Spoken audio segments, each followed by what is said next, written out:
Yo, yo, yo, yo. Welcome to Watch or Join. And it's me, Inky, and you are now about to witness the ink effect, man. You know what I'm saying? So today, I have a very, very, very, very, very special guest, man. This is someone that I look up to, I admire, really, really, I appreciate their work that they're doing, the research that they're doing, and all the enlightenment and education that they're bringing to the community.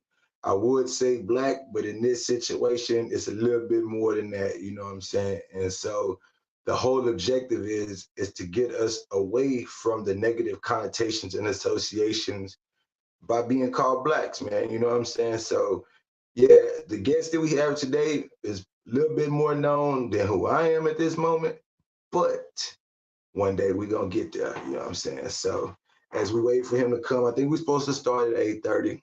I'm just getting ready to go a little bit earlier, but it's gonna be lit, man. You know what I'm saying? It's gonna be a lot to learn, a lot to take in, you know what I'm saying? And for anybody who has any questions, feel free always, always, always, you know what I'm saying, to ask questions. Never be afraid to ask questions. There is a such thing as a stupid question and a dumb question, but all questions are good questions. You know what I'm saying? Because this is more to life than not wanting to learn. So yeah, um, gonna let them get in. We got two people in the live. Man. That's dope, man. So yeah, y'all, man, appreciate y'all for tuning in, man. Definitely, definitely, definitely, man. I can't wait to bring this to y'all and get this information to y'all because it's very powerful, man.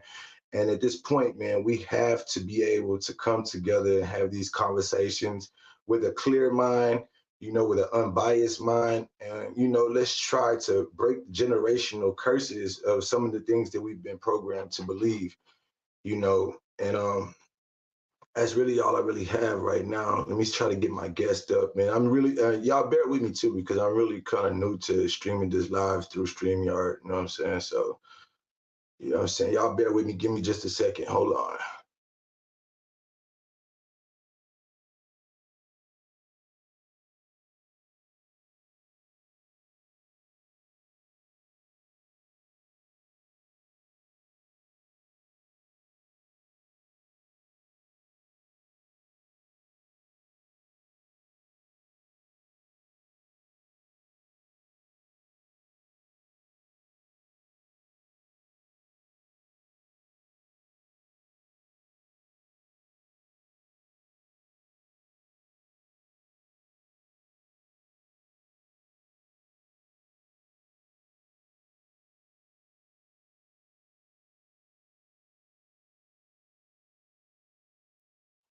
All right, while we waiting for our guest, man, how was y'all's week, man? Uh, Seeing this live, or if you seeing it after the fact, man, drop your feathers, drop your bows, man, drop your flames, man, because we here to set this thing on fire, man. You know what I'm saying? Today's guest, the research guy, man, you know what I'm saying? From STL St. Louis, man, Choctaw Indians in the building, OCO Halito, you know what I'm saying?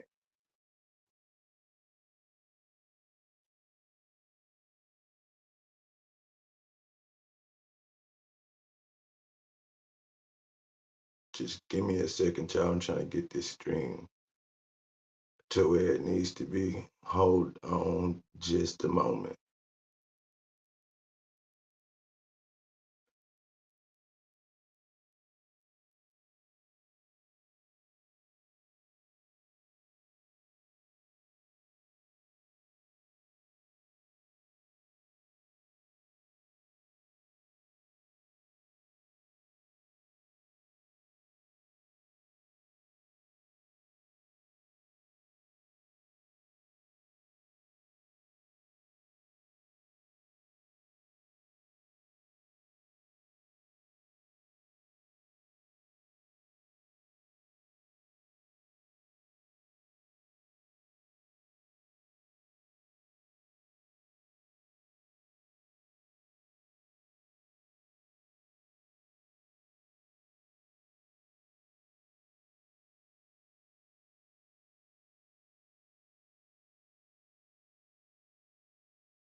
y'all just bear with me. Just give me a second, man. I'm really new to this StreamYard shit, man. Let me get everything going. Just pay attention. I promise you, stick around. It's gonna be a dope show, a dope interview. You know what I'm saying? I promise you that. Just give me just a second.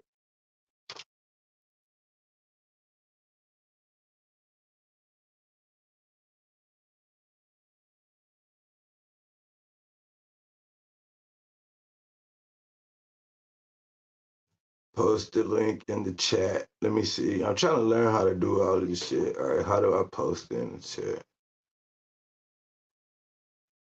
Boom. Post comment. All right, that.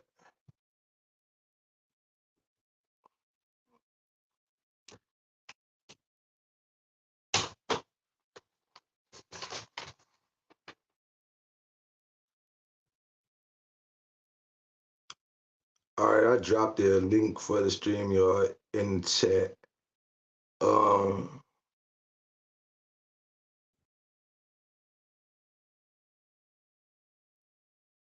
all right, I got you, brother.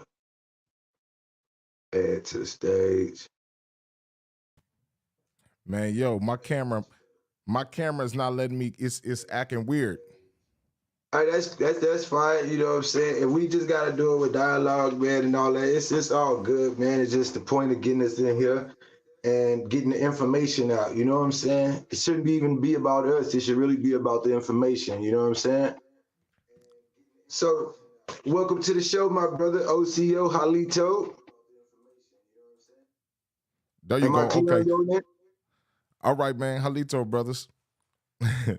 Yeah. Man, so like I say, man, my guest for today is probably more well known than me at this moment, man. And he just hit 100K subscribers on YouTube. So big shout out, man. Big shout out. I'm really proud of you, brother. I appreciate that, fam.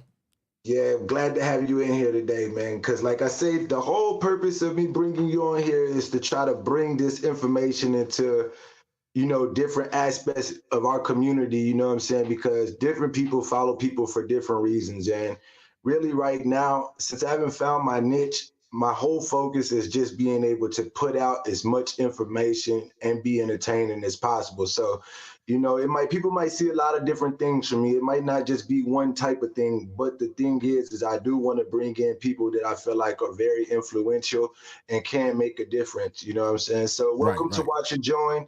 We have the research guy in the building with us today.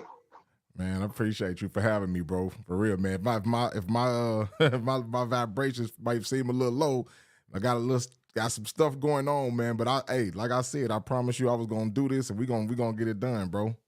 All right, that's dope, man. You know what I'm saying? And I just come from up under the weather, man, and it just started back raining again, bro. So I'm kind of low, but I'm picking it up. We gonna get it done. And I won't hold you because it's a Friday night.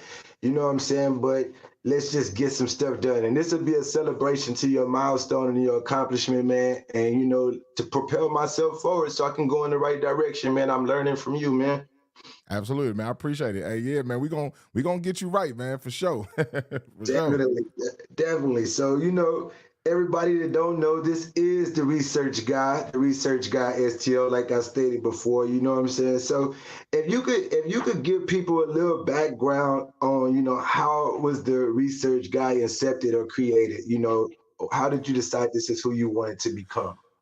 You know what, man? I'm gonna be honest. When I was younger, my grandmother and them, my grandparents, everybody got that story. My grandmother Indian, my grandparents got Indian in their family, XYZ. My grandparents told us that when we was young, but when you a child, man, that don't register to you.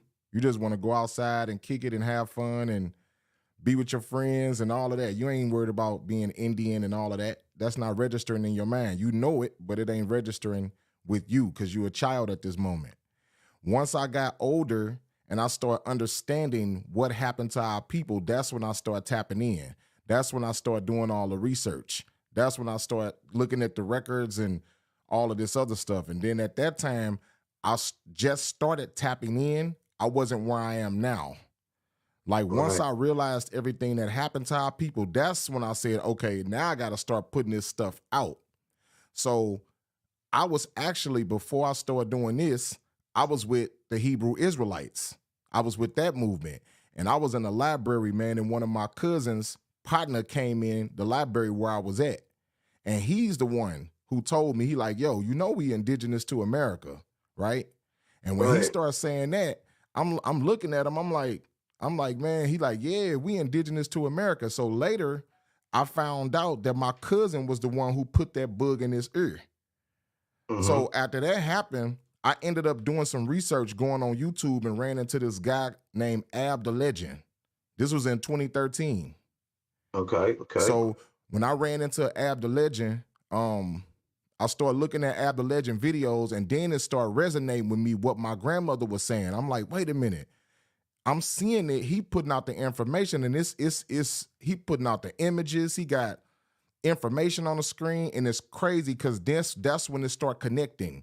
When that start connecting, then I start posting all the information on Twitter, going back and forth with all these Native Americans and these white people. We on Twitter arguing. Then I got kicked off Twitter because I was saying some things on Twitter that was violating the community. I, Okay. I was a lot more high-headed back then. So this, you got to understand, this 2013. So I got kicked off Twitter, went from Twitter, and then I moved over to Instagram. And I started doing the same thing on Instagram, going back and forth with all these Native Americans, these Europeans, we arguing the same thing. I get kicked off Instagram. Then I went to Facebook. And I've been on Facebook. I had about 9 different accounts on Facebook up until this last one you see now. And from there, I came to YouTube. And this is where I'm at. And this is where I'm at right now. And that's what got me here, right where I'm at right now. Right. And you say you've been on YouTube as the research guy for 1 year, right? Yup, 1 year. Yup. I used to And you made be, right, and you made 100K in 1 year, boy. You doing pretty damn good. yeah, yup. And you know what? Actually, when I first got on YouTube, no, when I very first got on, well, I've been on YouTube longer than 1 year, not pushing the Yeah. indigenous stuff, but my channel's been there longer than 1 year. I've been Okay. on YouTube 1 year pushing the indigenous information because I wasn't on YouTube at first. I didn't even want to deal with YouTube. I just wanted to stay on Facebook. And everybody kept telling me, all my people from Facebook kept telling me, go on YouTube, man, go on YouTube, go on YouTube. And I really didn't want to do YouTube at all. So I was just like, man, I ain't really got no following. I only got 6,000 subscribers at the time. And my subscribers wasn't even for indigenous content. It was for music. So I'm like, ain't nobody going, and I just posted one video on there one day and I just forgot about it. I posted it there and forgot about it. I think it was a video of Henry Louis Gates when he I forgot that lady's name, man. He had did a DNA test on her, the lady that found out she was indigenous, the black lady. Okay. I forget her name, man. I forget her name, but I ended up I posted that video on my YouTube and I just forgot about it and came back one day and it had 30-some thousand views. I'm like, man, like maybe I do need to hop on YouTube. And then at that time, I had to learn everything, man, in a very short time, man. All the stuff that everybody that's been on YouTube for all these years, all the stuff they know, I had to learn that stuff in a very short time, man, as far as like how to post, when to post, what colors I need to use on my thumbnails, what type of thumbnails. I had to learn all that in a very short time. So I ended up hiring this YouTube coach to teach me about this stuff. And that's what we was talking about yesterday when we was going over that. That's some of the stuff that I learned from my YouTube coach. But man, before that, I used to be Black Indians Unite. And the reason why I changed my name from that, the YouTube coach that was dealing with me, he the one was telling me like, yo, your name, I like your name, but it's not a universal name. He was like, because when you start getting bigger, you're going to want to branch out and talk about different things, kind of like what you just said. He's like, you're going to Right. want to talk about different things and different topics, and you want your name to appeal to a larger audience. So we need to change it to something that's more universal. And that's when I switched it to the research guy. Dope. Yeah. I mean, so watch or join, because I feel like this. You could either watch us or you could join us. You know what I'm saying? Either you're going to participate or you're going to be on the sidelines. But the goal is to bring people together, man, And so I do have some questions, but, I really would like for things to be conversational, but I do want some main points to be stated, man. You know what I'm saying? But yeah, definitely. I want to be inclusive. And I think that being inclusive is the best thing that we could do, even though we all have different schools of thought, how some people refer to them as, like there are people that feel like they're Hebrew and different, you got Moors, you got the Aboriginals, and then you got niggas. You know what I'm saying? But Yeah, today, yeah. So, but today is one of the days we got to stand up and say that we can no longer accept just being niggas. You know what I'm saying? We got to put a absolutely. label. Yeah, we got to put a better label up on ourselves, except for something that the Europeans have altered us to be. So, but for me, what I'm thinking is that by you being you're from St. Louis, Missouri, right? Yeah, born and raised. Okay, so there's a little known thing about St. Louis called Cahokia. Yep. Um, so what is it like growing up in St. Louis and being so close to a epicenter of the prehistoric world or pre-European world, should I say? Do they educate you guys as to what the history of the land, or what kind of like what is it like growing up in that area and being connected to those roots? You know what? They don't educate us. They don't educate us. My grandmother and them had to tell us about those mounds. They don't educate us at all. I mean, they educate a little bit as far as in the school system, but they don't bring up anything about the Cahokia mounds. They don't do that. And that's by design too, because if they start bringing that up, then we're gonna start putting two and two together, especially if you go over there and visit those mounds. Yeah, Then you're I gonna actually that's on my bucket list. It's definitely on Yeah, my bucket yeah, yeah, list. yeah. I mean, I've been there a few times, and it's the Cahokia Mounds is actually in Illinois. Now where I live at in St. Louis, excuse me, where I live at in St. Louis, you got the north side, south side, and the west side, and then the east side of St. Louis is over in Illinois, and that's where Cahokia is. I don't know why they call it East St. Louis. Never understood that because it's over in Illinois. It's in a whole nother state, but it is East St. Louis. It's East St. Louis. So, and that's where the Cahokia Mounds is located over there. And it's a Right. whole different culture over there too. Like you could tell, it's always been like a little tension between the East and all the other sides, like North, South, and West, just because their culture is so different from compared to what ours is on the other side. But we still all one city, bro. And you could tell they from St. Louis too. So Right, right. yeah, Well, yup. and so speaking of the culture, I actually got that down as part of some of the stuff I wanted to talk. What are some of the like cultural practices, what I'm saying? Like even historical and modern that some of the people of the area kind of preserve. In St. Louis, Yes, sir. oh man, we got. You know what? I'm gonna tell you what, man. Everybody in St. Louis, and you said cultural practices, baseball. It may not seem like it, but bro, we a big baseball town. Like everybody, Okay. we love our Cardinals, bro. We not going. The Cardinals is everything to us. And when we had the Rams, it was the same way. So we a big baseball town. That's been our culture from the beginning. We do the baseball thing, and everybody hit the landing. You got to go down to the landing. If you go on a party, you got to hit the Laclede's landing. That's where everybody gonna be at. That's where everybody gonna go. You're gonna see some of everybody, celebrities, whoever, gonna go right down on the Cleves Landing, or you're gonna see them at the hotel over there. So it's like that's mainly our culture, man. It's baseball and the landing. That's what we do. I mean, it's way more than that, but we got 314 day. So like on March 14th, Uh-huh. every March 14th is 314 day. So we have 314 day, everybody come out. And you'll see celebrities online talking about it, Sid the Entertainer, Nelly, whoever. And that's our culture, 314 day. We have that. And it's just like every other neighborhood for real, basically in all the cities in America. It's just like every other neighborhood. We got our cultural practices and they got theirs, but for the main part, we are a baseball town. That's what we are, man. We a baseball town. And it's not, I won't say it's a party town, but that's what everybody got to do. Because St. Louis is very small, man. Very small. It's not as big as people think it is. It's very small. Everybody know everybody.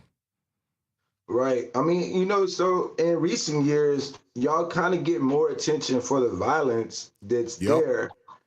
Do you attribute any of that violence to the native? roots of the land, the people, the original people of the land, you know, because I know you mentioned Choctaws and stuff like that. And, you know, in the Midwest, it seems as though when you start talking about the indigenous culture, you can't help but to bring up the warrior nations of the area, you know. So do you connect that with being descendants of the warrior nations and the warrior tribes? I do, brother. I do. And it's you know what, I'm gonna be honest. It was hard for me to even say this, but it is. It's the truth. I do.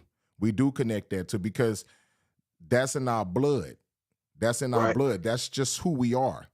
And that goes for all of us. That's who we are. We got that warrior spirit, that competitive nature, that I ain't gonna back down spirit.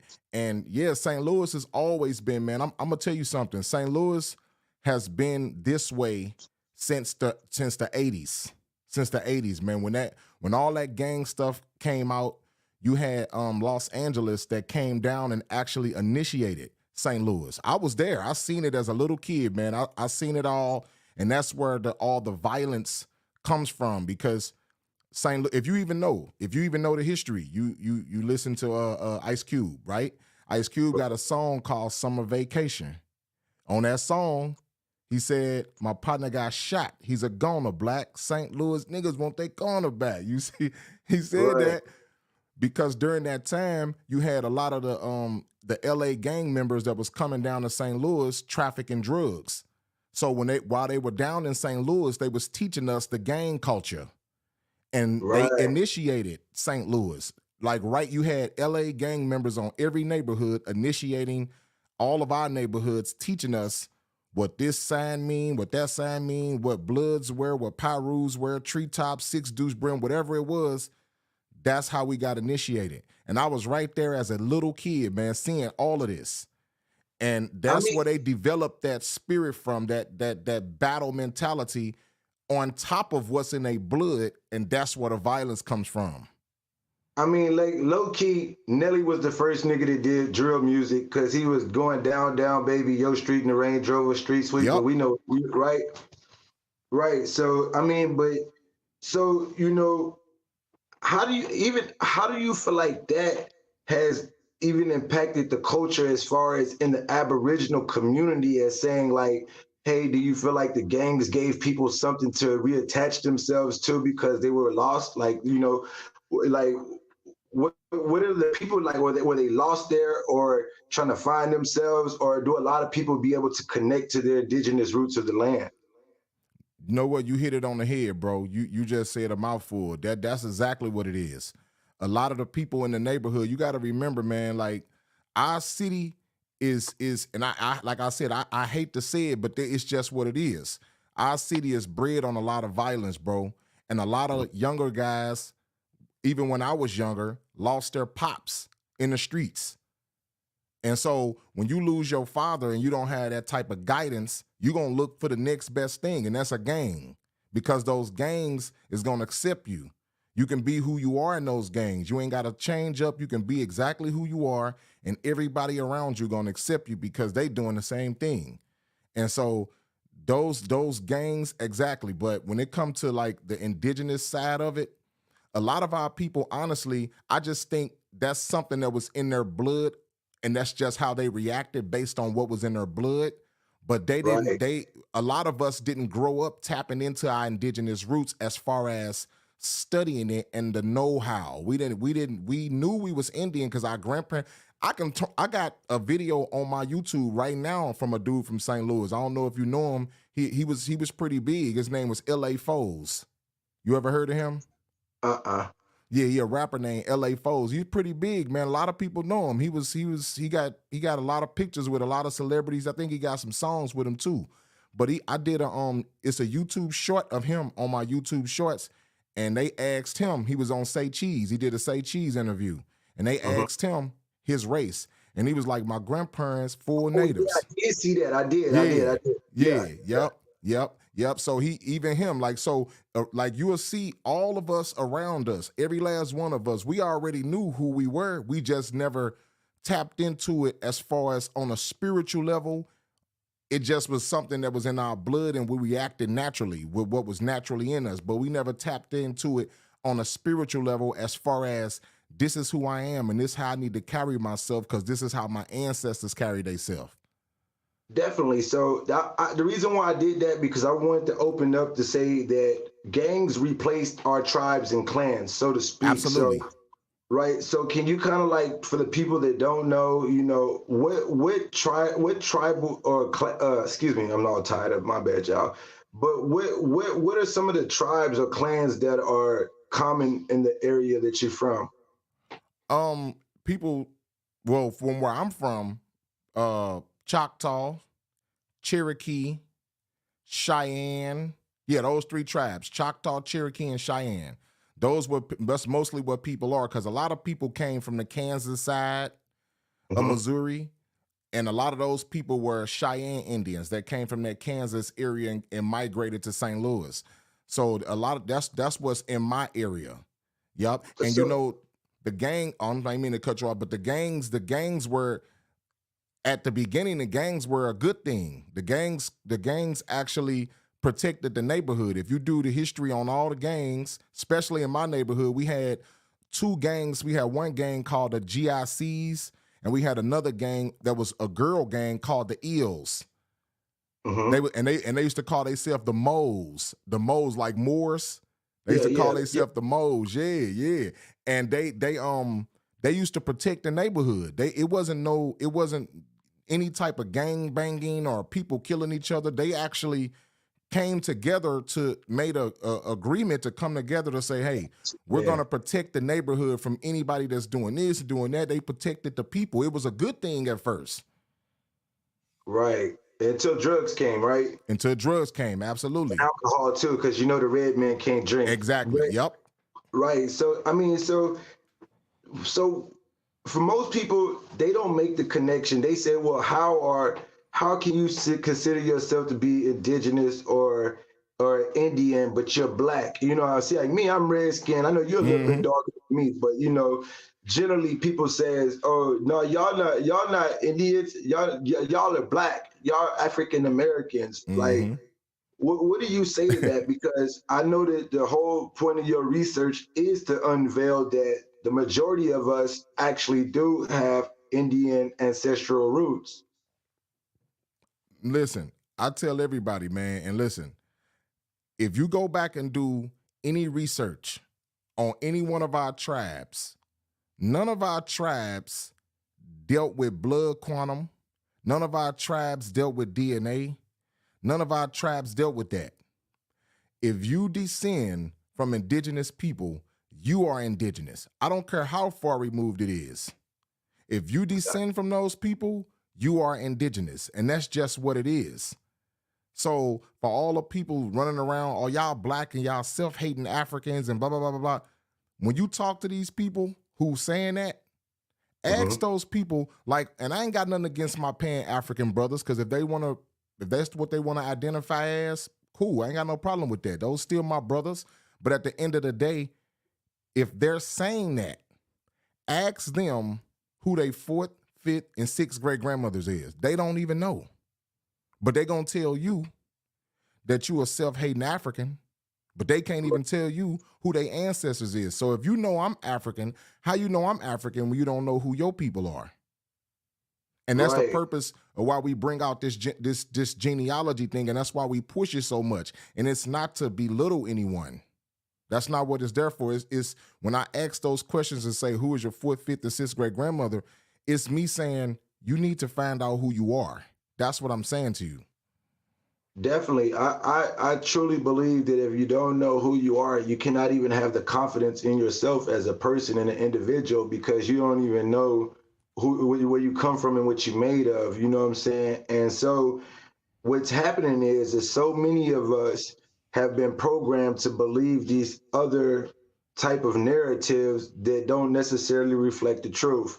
So one thing I would like for you to do is, can you give me like, what do you feel like the differences are between Native Americans and American Indians? I feel like the Native American people, I feel like those individuals were given a part, and I'm not gonna say all. I feel like they was given a part of our culture. I feel Okay. like they was given part of our culture, and they were given an identity to replace our people. Because if you think Right. about this, if you look at our people in totality, if they had to give up, because it's less of them than us, Yeah, way that's less. something else. Yeah, okay. So hold on, let me pause you and say this. And I appreciate everybody that's tuning in. Like, much love, much love, much love. I hope y'all retain some of this information.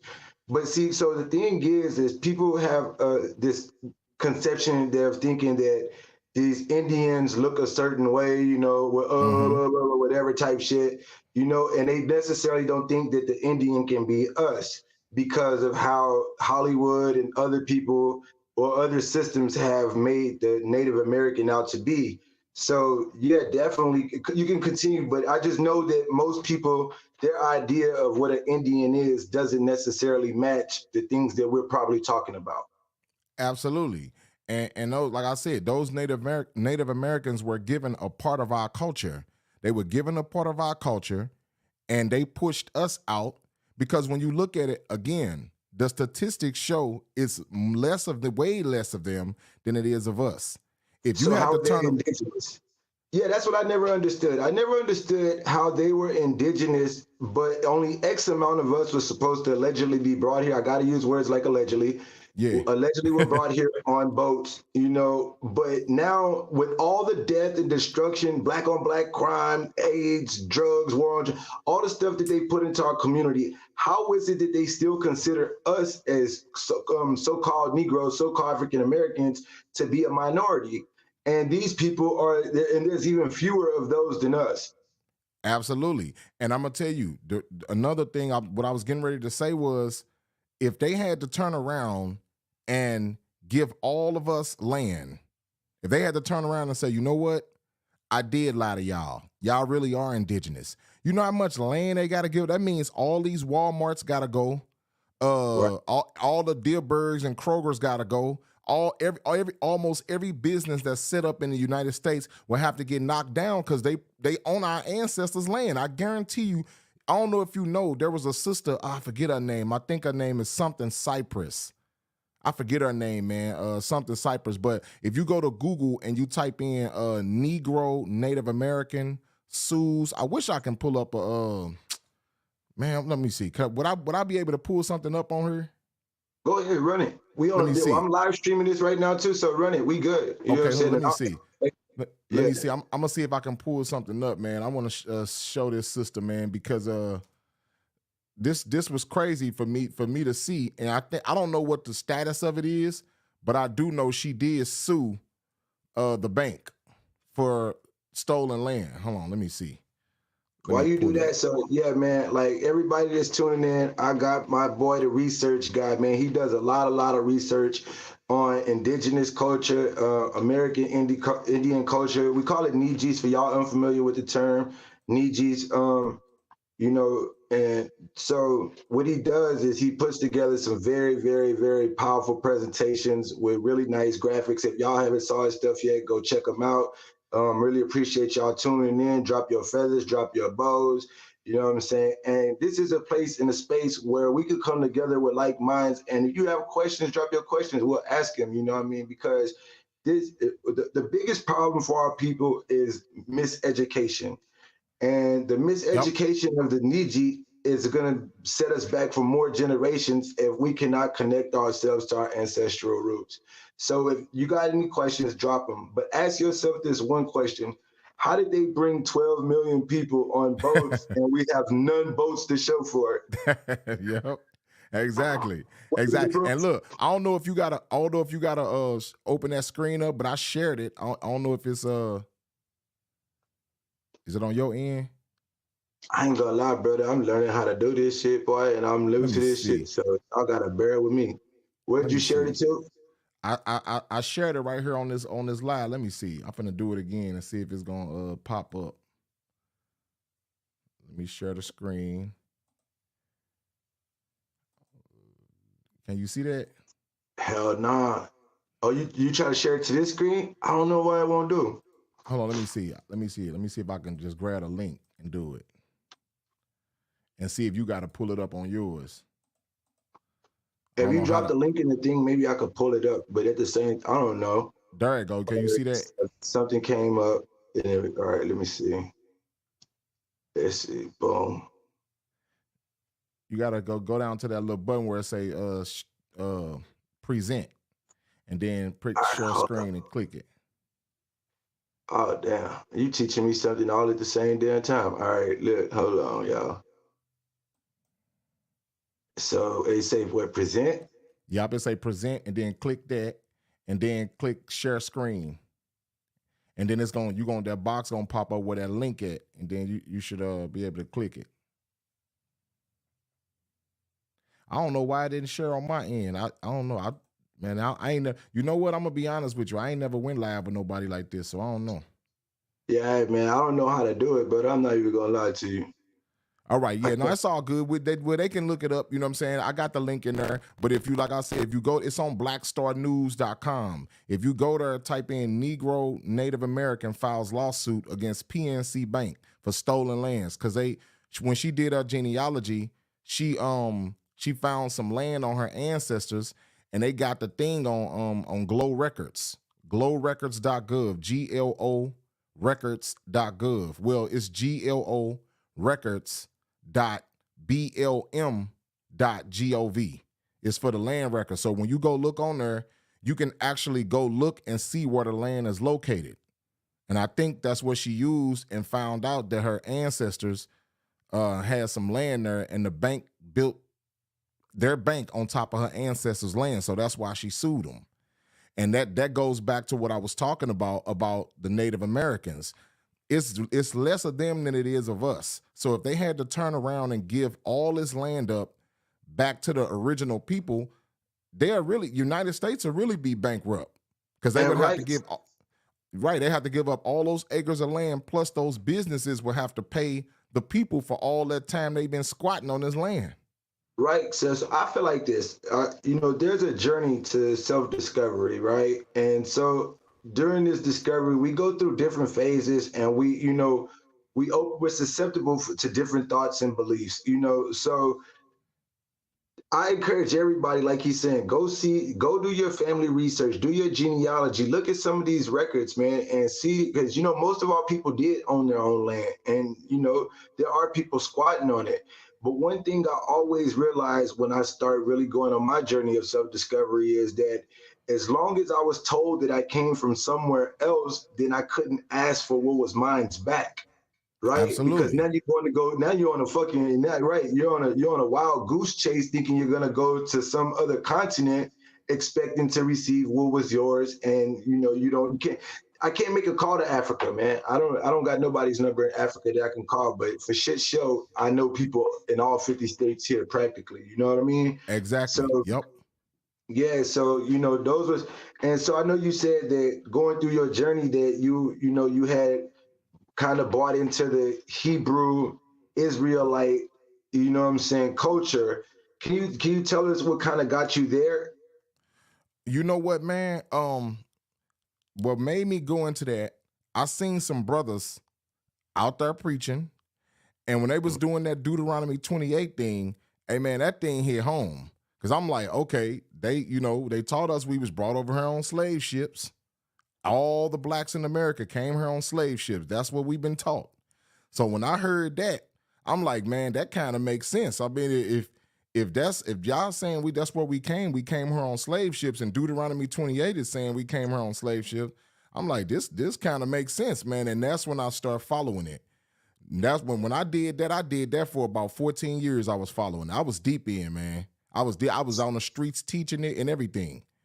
But So, what they so I'll what say they this. I'll say this. Sorry to cut you off, but this is something that I do have to say before I forget. I feel like that there is a lot of truth to that. I think that that's more of a confirmation as to who we are, because no other people in the world are referred to as tribes except for the true the Hebrews. And so Europeans, they got clans and other, whatever they call themselves. But if we want to be technical, we're really the only people that are referred to as tribes, no matter what landmass we're on, right? right. Mm-hmm. And you So know what? And what I was gonna say, you touched on what I was just getting ready to say. I was gonna say, yeah, I was deep into that, and I stood on the streets and taught it. But when the other side of doctrine came, as far as second Esdras and Columbus and all of that, when they start teaching that part of the doctrine, I'm like, oh, now this is really, this is it. And like I said, I've said this many times in my videos. I absolutely 100% agree that we are God's people. I 100% agree with that, bro. And I'm not against that at all. Like, I truly believe that. I truly believe that. And I truly believe we are God's chosen people. And when I read the second Esdras part of doctrine, as far as the Israelites coming from certain parts and coming to this land, or they was already here, or these people was there, and they start talking about Arsareth and all of that, that's when I Uh-huh. start saying, I was like, okay, yeah, this making sense too. So yeah, absolutely, I agree with you on that. I'm definitely with it, and that's why I teach it. And a lot of people, they seem to have an issue with it, but what I try to tell everybody is you got to be open-minded to learn something. You got to be open-minded to at least hear the information. Don't reject it just because it's something that you don't want to hear.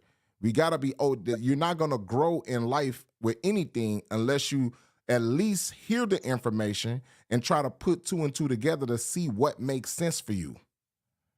Right. And so, even with that, okay, so like I've said before, I was on Legendary Top Cats platform, and I told them something to the degree that okay, I grew up in the 90s where they start promoting like Malcolm X, everybody had to have Egyptian shit, and Mm-hmm. just cross colors. Everything was trying to convince us to be connected to Africa, but I never really felt like it resonated with me per se. As much as I tried to, buy into that type of culture, I just never really felt like it stuck with me. And but I'm glad you mentioned all of those, because what do you think about the America is Egypt thing? Like, do you think that holds any substance? I think in parts, in some parts it does. I think that because I have did presentations where even in the newspapers it shows you that the original inhabitants of Egypt was from Central America. Those people, the original people that inhabited Egypt was from Central America. And I think the reason why they say that is because of the similarities in the things that they found over here and over there is so similar. And I think that's why, I think that's where they're coming from that aspect. But I do believe that. I do believe that as well. I believe this place could have all been connected and at one point in time, and I believe that. I definitely believe that. Yep. I mean, it would only be fitting that this land also has tribes, and we're talking about tribes of being, let my people go, all this. I'm not trying to be ugly towards anybody, but everybody's heard the stories. Everybody knows the common history. I think that just people have it misconstrued as to where these things took place. You know what I'm Absolutely. saying? Yep. And, so like, what's people's first initial reaction when you start putting out this information saying, "Hey, America is possibly Egypt. Hey, we're possibly the tribes of Israel. Hey, we're possibly indigenous to this land." What are some of the initial reactions that you're accustomed to getting from people, well, so-called Black people, so-called? Man. You said the reaction, man. Listen, I done had guns pulled. I done had people trying to fight. I done had even my own family arguing. And I'm like, man, listen, my own family, one of my cousins, even after I showed him the records, he didn't want to hear nothing about being indigenous. He Right. believes he is African, and that's it. And he even told me afterwards, I'm going to what do you say? He said, I got a trip to Ghana next year. I'm like, hey, well, okay, if that's what you want to do, I ain't got no problem with that. But I'm telling you what this is right here. I'm telling you who our ancestors is, and here go the proof right here. Now, if you want to call, it got to the point where we had to contact the Bureau of Indian Affairs, and I had to give them the court documents. Because my grandpa, we had ended up going to court because my grandpa had some information that was wrong in his file at the Social Security office. So we had to get that stuff corrected. I ended up getting a court date where I had to go to court and get out his race completely corrected. and we did all of that, and I had to give my cousin all that paperwork for him just to believe it. And once he saw that, he believed, but he still want to hold on to he still want to hold on to I'm a African. His stories that he was brainwashed with, even though he told me out his own mouth that his mother's side is also, because that's my cousin through his dad. His dad and my mom is brother and sister. So he even told me from his own mouth that his mother said they Indian too. So like, I'm like, And that was, because I mean, that was something that we spoke about. Like, you know, how people never really associate the men in their family as being Indians, but they always, you could ask any black person in America, and they'll always tell you this story of this great auntie or this big great grandma. She had yup, long yup, white hair. yeah, You know, she was dark as hell, but she had long white hair, you know, and she yup. had blue eyes. Or, I mean, we've all heard the stories, and you know, that was something that I'm so glad you talked about that on your video today, especially with your platform being bigger, that how we don't associate those things with ourselves, you know. And I think that's part of the reason why we cannot continue to go forward, is because people are looking everywhere else except for within. You know, I don't give a damn how many trips you take to Africa. I mean, can you really go there to a graveyard and go visit some of your people? Right, That's my thing. exactly. And look, and think about this too. And think about this too. You know how you looking for something so hard. It's like having a pair of glasses on top of your hat. And you looking for these glasses all over the place. You like, I can't find these glasses nowhere, only to walk in the bathroom and look in the mirror and see they right there on top of your head. That's how it is with us. That's how it is with us, right? We looking everywhere else except right here where you at. How can you be you mean to tell me you've been in this place for how long? How long they have us documented here? We know we've been here forever, but how long they got us documented here? You mean to tell me they got all this documentation and they don't know, they know exactly where you come from. It's there in the archives. That's why you got to dig and do your research. You got to know about all these different acts, like the Negro Act of 1740. You got to know about these things. All of those things, the Negro Law of South Carolina. You got to understand that part. If your people come from that area in South Carolina, especially, you definitely indigenous. That's where all the indigenous slaves was coming from. They was Right. taking them from South Carolina and taking them all around these states and to the West Indies and bringing them from there and bringing them to the plantations in North America, all these different places. If you know all that history, man, listen, there is no doubting where you come from. So, I mean, you know, let's just keep it all the way a buck. You know, you are the research guy, and let's just say history in our community has never, ever been people's favorite subject, man. And so, what I applaud you for doing is, you know, making it fun and making it fresh and giving people the chance to, you know, learn some things that they probably heard mentioned in school, but never really cared to care about. You know, and this is also the importance of, I understand you stressing doing genealogy, which isn't the most affordable thing, but it's a very necessary thing. You know what I'm saying? So when you did the documents and paperwork for your grandfather, what did they change the classification to? Because I know, like myself, me and myself and my children, we checked the Native American box, but even though that's still a misclassification, but I refuse to be classified as Black or African American. Right, right. Well, no, you know what's crazy? When I ended up doing the genealogy, me, my mom, and my cousin, my mom actually was gonna take me to Las Vegas on my birthday one year.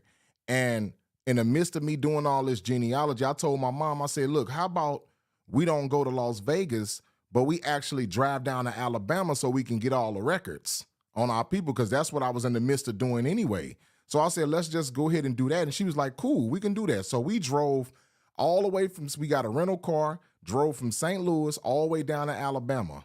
Now, when we got there and got all these records, I started looking over these records and I can see that my grandfather died in 1914.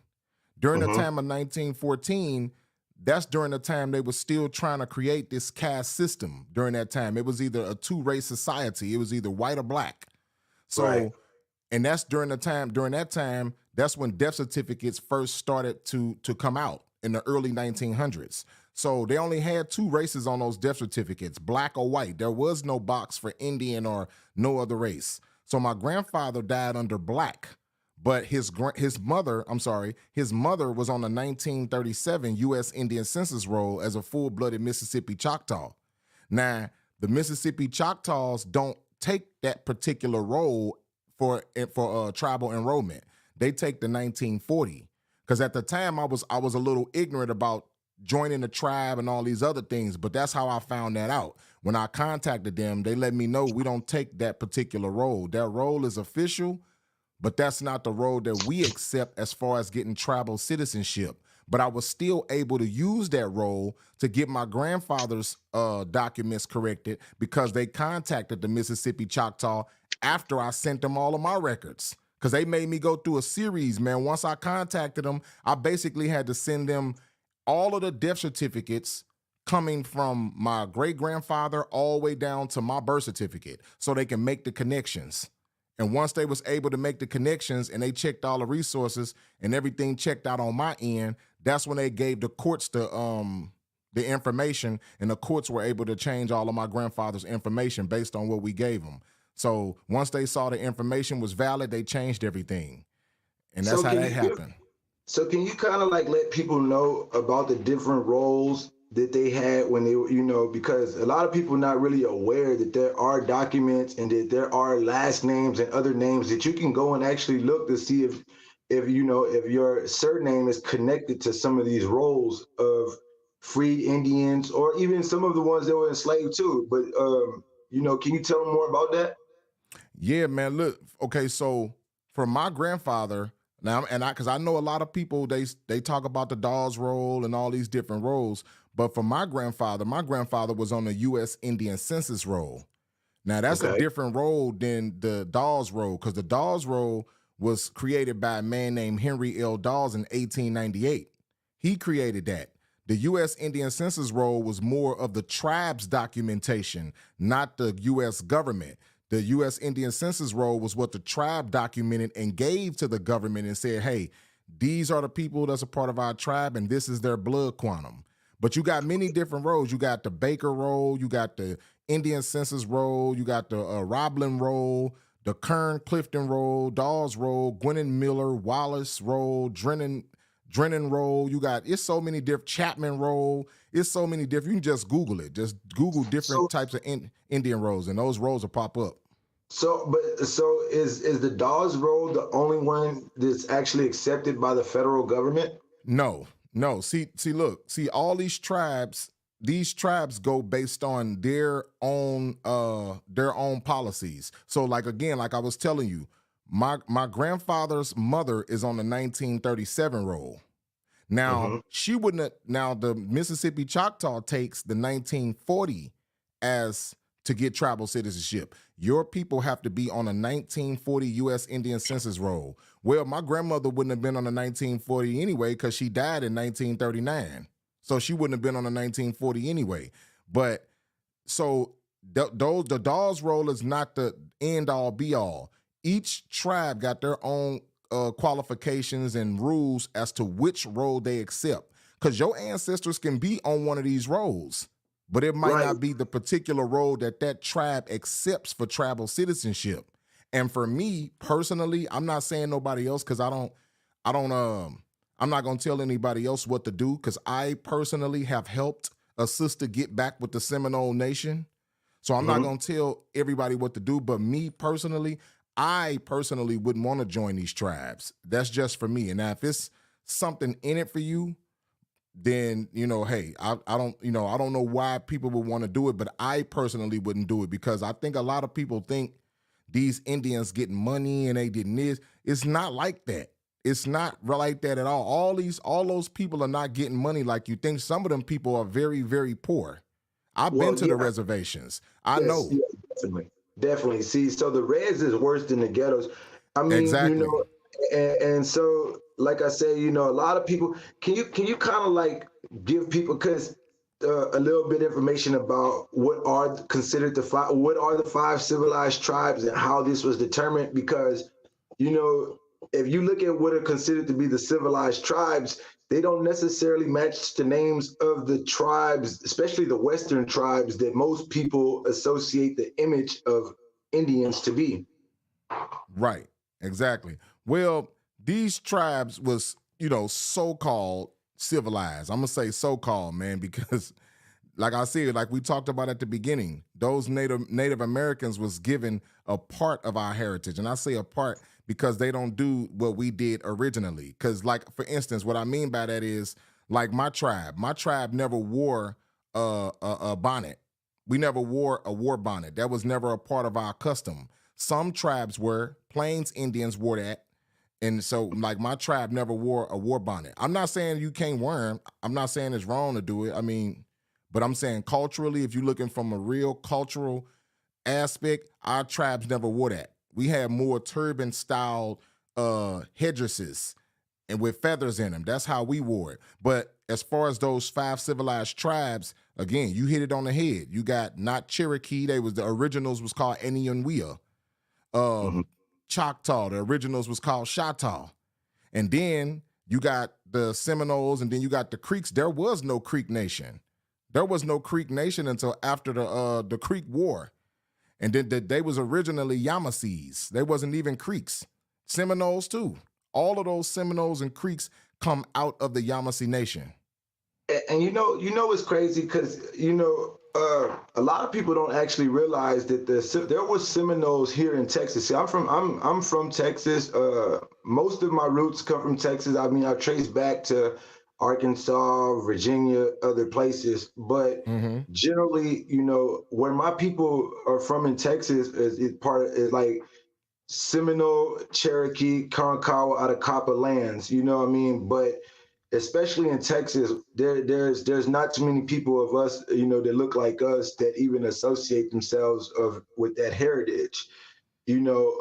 So when we talk about civilized tribes, what was it? What was it that actually established them to be civilized? Was it agreements that they made with the I government, that or I was you took the words out of my mouth. I was gonna say the government is the one who took those people and start calling them civilized. The government did that, and the reason why they did that was because they wanted those tribes to help them maintain slavery in this country, and that's where that came from. And you can look that history up, and they'd never talk about this shit. And I mean it from my bad. I mean to curse, you say what you but want, speak how you but speak? but they ain't gonna talk about this stuff, man. They not gonna, you know what I'm saying? They're not gonna say that, but that's what it is. They wanted these people to help the United States maintain slavery. And if you do this, if you help us do that, we'll call y'all people civilized, and we'll give you these names. And that's why they had to go up under them different names like Cherokee. Cherokee, Right, because that's a more industrialized name. That's not the original. That's not Choctaw. That's not the original. Like those are industrialized names that they had to go under. They had to get. See, one thing I learned about these Europeans, man. One thing I learned about what they like to do. Those people like to they like to do 2 things. They like to document and they like to replicate. That's what they do. right. Document and replicate everything they see. So when they start calling people Choctaw, that was from the name Choctaw, and they just changed it to Choctaw. Annie and Weir just changed it to Cherokee. All these different names. They had to get away from those names. You can't go up under the original name because the original people don't look like that. Well, They well, know that. also, also this too. There's it's a known thing that even the name Cherokee is supposed to have been a name that other tribes called a certain group of people, not necessarily what that group of people call themselves. So Exactly. That's true. That's true. And another thing too, Cherokee was just a term that just meant you an Indian. So like a lot of times, like you ask your grandmother, let's say your grandmother might be a part of, or your grandfather be a part of this tribe. He can be a part of a whole different tribe outside of Cherokee, but he'll say he's Cherokee just to say I'm an Indian. Cherokee was a common word, just like how we say we black. It was a right. common word that just meant I'm an Indian.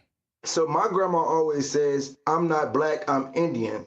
So when I asked her what kind of Indians she is, she tells me, "Well, I'm a Cherokee."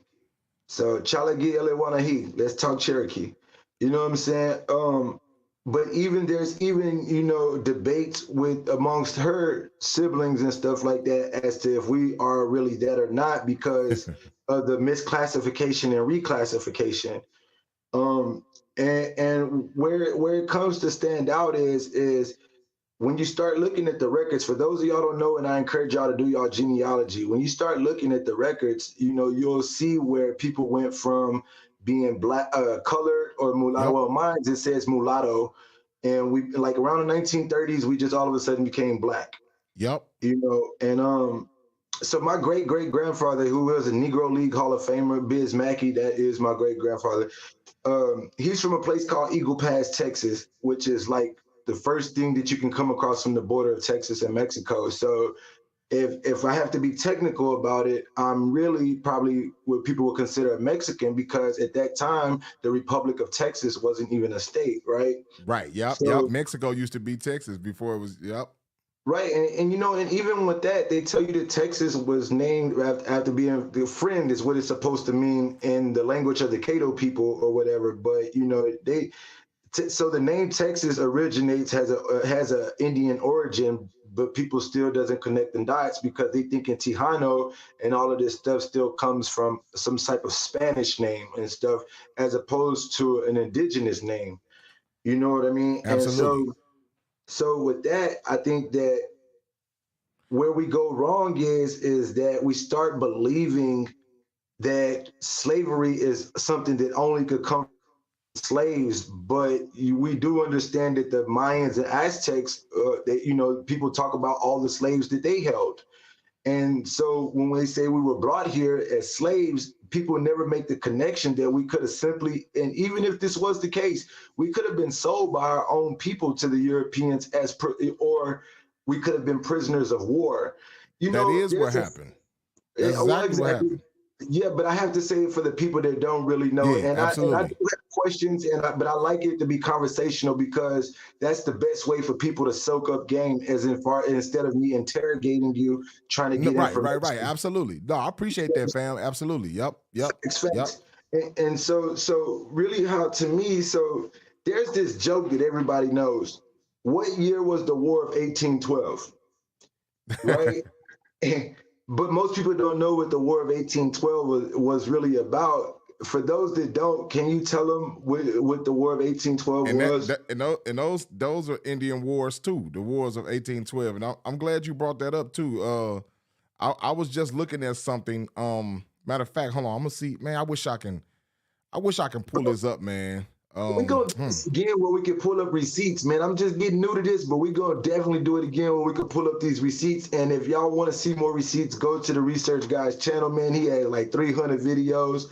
He has the dopest presentation out of anybody in the Aboriginal community.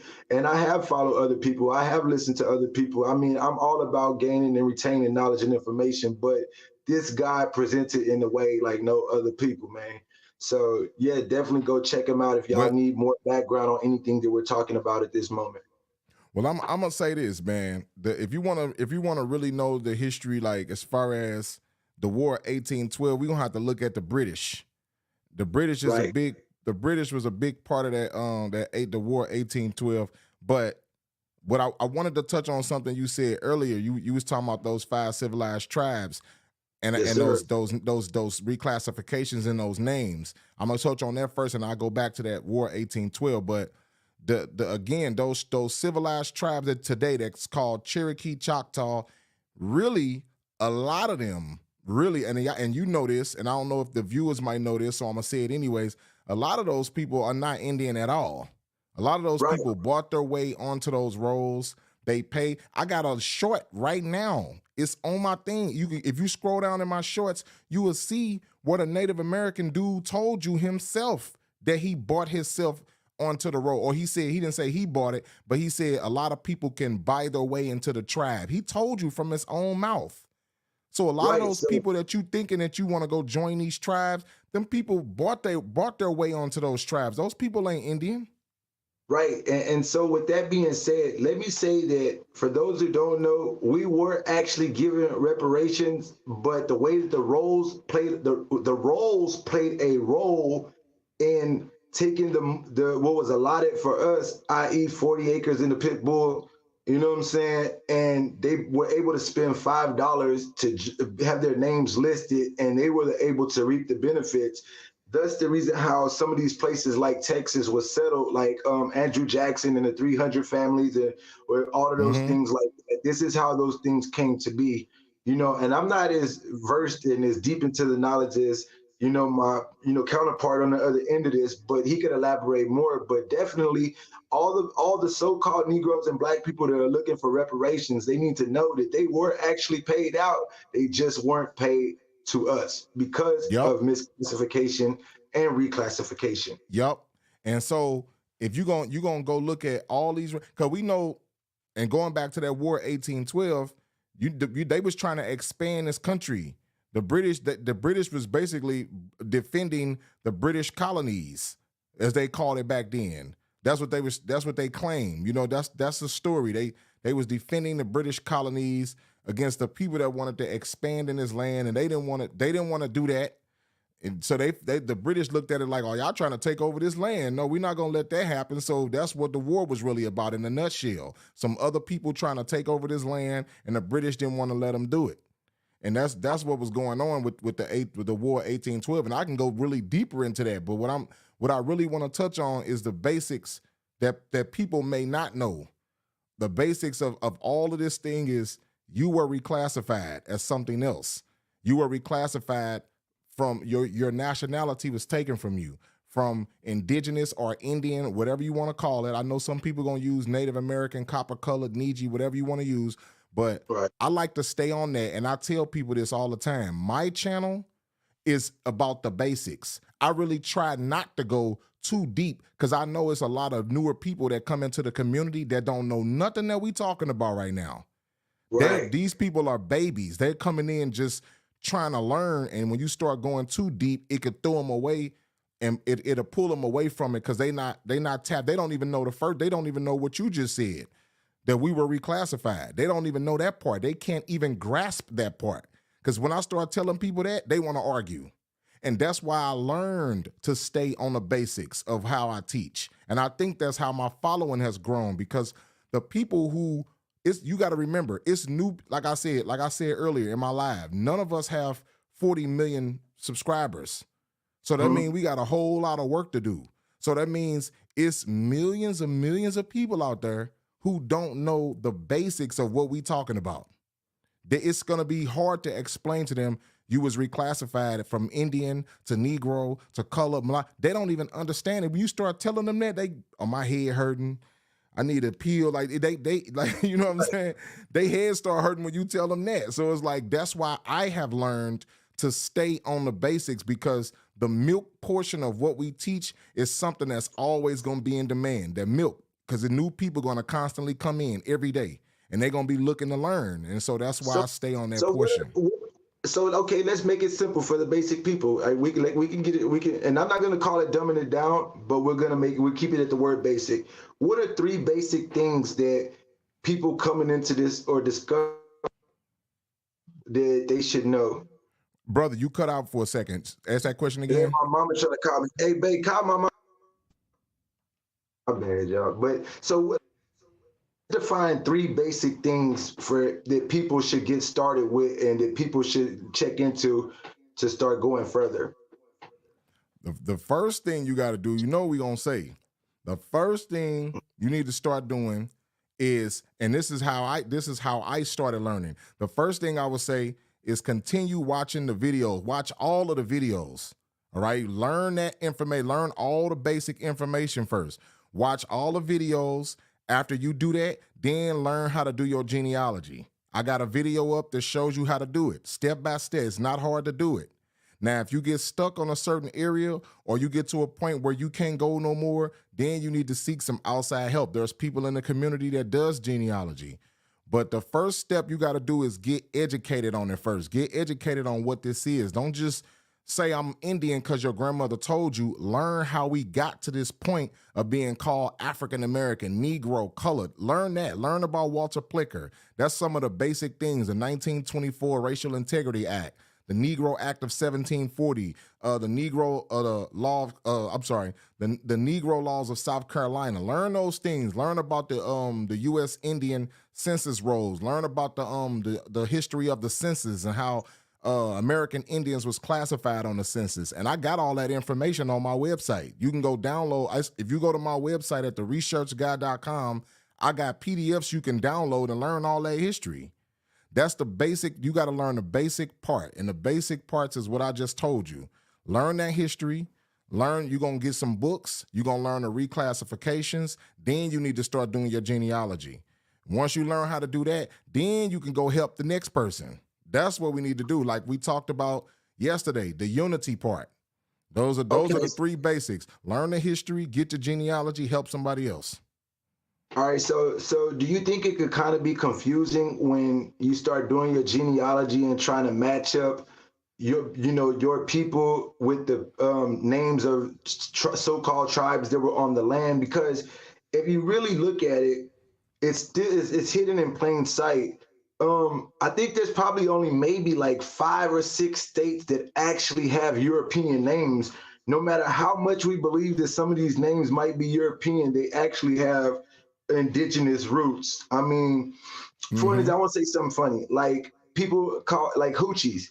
People don't even understand that calling a woman a hoochie is just a reference to the Chattahoochee people. Chattahoochee. So when you call somebody a hoochie mama, is you know what I'm saying? So on the live. And you know what? Hold on, that's crazy. I ain't been to cut you off before you go. That's crazy. I said that in the video when I was talking earlier. I said in the video, I said about how I was linking up the things that the Indians was doing, and I got a video called Black Indians Stolen History, where I was showing how the Indians was drinking the liquor and pouring the liquor out up on the ground for they dead homies. That's our culture. Why was those Indians doing that? You just said the same type of reference as what I'm talking about. We got to learn how to piece those things together like that. Once you start seeing like, wait a minute, they doing the same thing we do. Like, yeah, you are the people. That's why they doing that. You are the same people, and you're doing the same thing your ancestors was doing. Right, because as we speak, I'm chiefing tobacco. You know what I'm saying? Something that, and sometimes we wonder, like, why can't we? Because that fire water, we can't handle that. And they ain't never really been our thing, and it doesn't so bad. But sometimes we got to look at our vices, and we like, damn, why do we have these vices? Why do these women want to dance around half naked? You know what I'm saying? Even though it's been like, demonized, because most of our culture has been demonized, period. Yep. You know what I'm saying? Absolutely. Yep.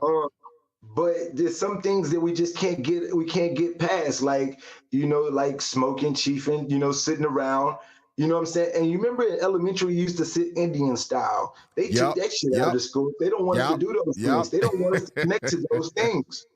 Yep. You know and that's man, you hitting it on the head. You hitting it on the head, man. And hey, you hitting it on the head, bro. You got the history. You know what you're talking about. You might as well do what I'm doing. Hey, you know what? I kind of like the way that you do it, but I want to be able to shine a light on that from my perspective, so others can probably. We got to find out who can relate to who, because some people might relate to you a little bit better. Some people might relate to me a little bit better. So this is why I'm wearing this shirt. This is why I'm chiefing. I'm showing people how we move and action, and you know what I'm saying. So, and look, let me ask you this right quick.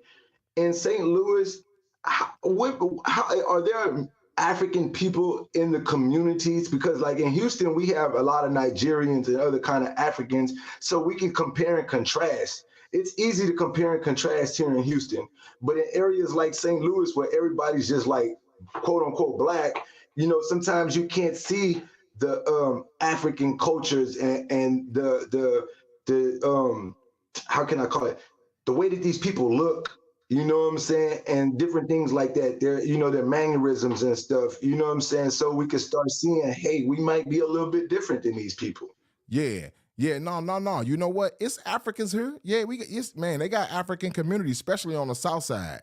And they have we actually interact with them. You know what I'm saying? We interact with them, and they cool, but they know the difference between us and them. They'll even tell you that we're not African. They'll tell you.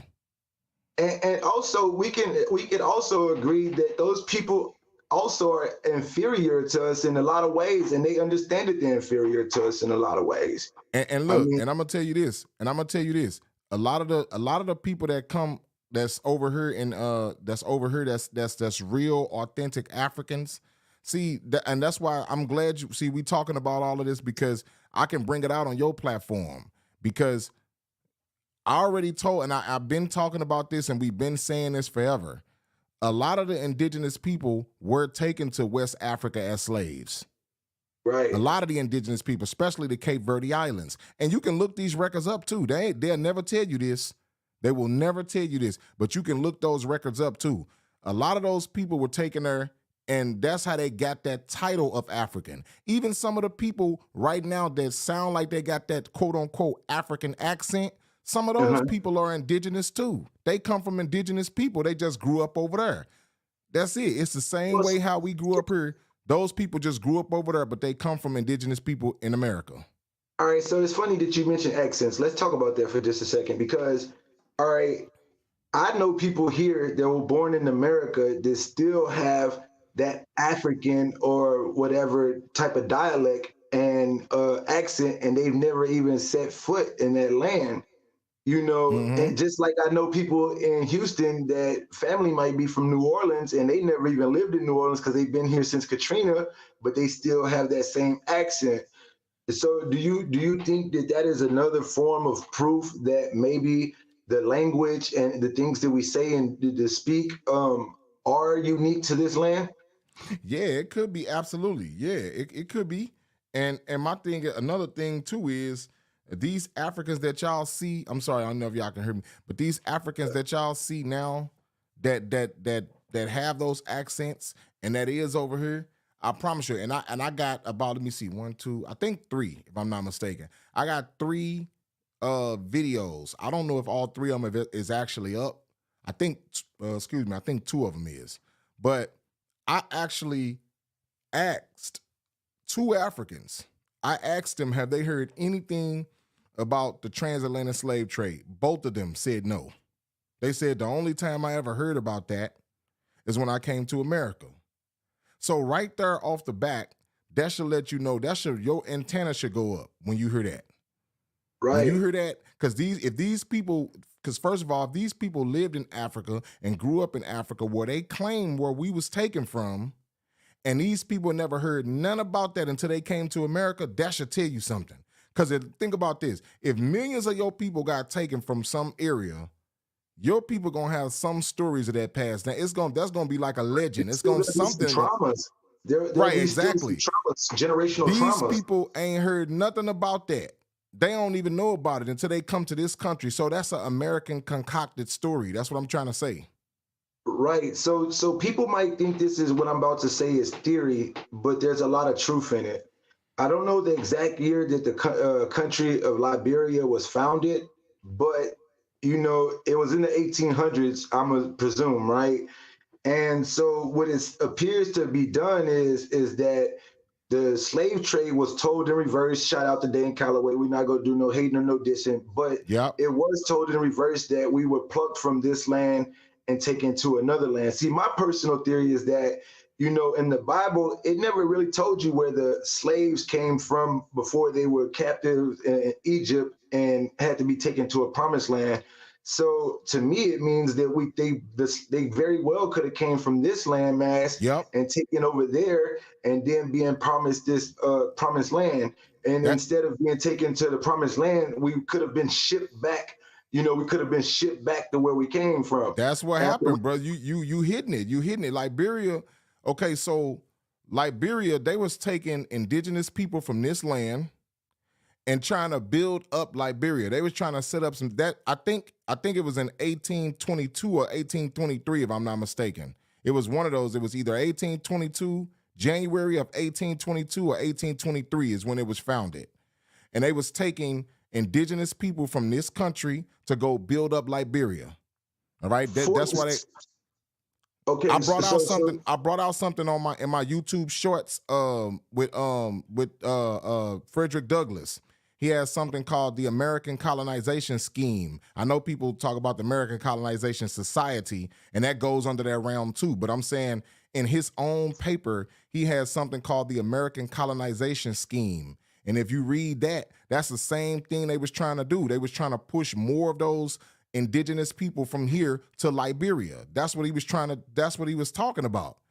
And he was and trying, they was Go I ahead. mean, so can we agree that that was for the purpose of trying to create a starting point for those people that want to go to the West African coast and That's trace their exactly what it genes? was.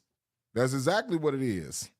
That's exactly what it So is. They was trying to start that start that over there, and that stuff wasn't going on. That stuff wasn't. These wasn't no Africans. These were indigenous people that was taken from here to there. And those people that stayed over there and went over there, guess what? Those people indigenous too. And that's why you have some of those Africans that come from indigenous people. Some of them that were the ones that they call Africans come from indigenous people. right, right, because and we talked about this yesterday. There's three countries that, or yeah, three countries I'm gonna say that were flying the same flag. Those three would be Chile, Liberia, and Texas, right? Mm-hmm. They all have the same flag. Do you think that that was by chance? Or is that a way of saying that these could all be the same people in three different areas? Because that would be North America, South America, and of course, in the what we would call the Eastern world, that would be Africa, West Right. Africa to be technical, if you want Man, to talk about. absolutely.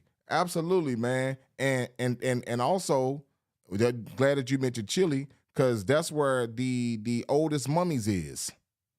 The Right. Chinchorro people. So when you talk about all of that again, going all the way back to all of that, rounding up what you saying right now, and this is that's just more proof that America is the land. America is the oldest land, man. The oldest pyramids here, oldest mummies here, everything is here. So you mean to tell me everybody came from that land and this is the oldest land over here? That don't make sense.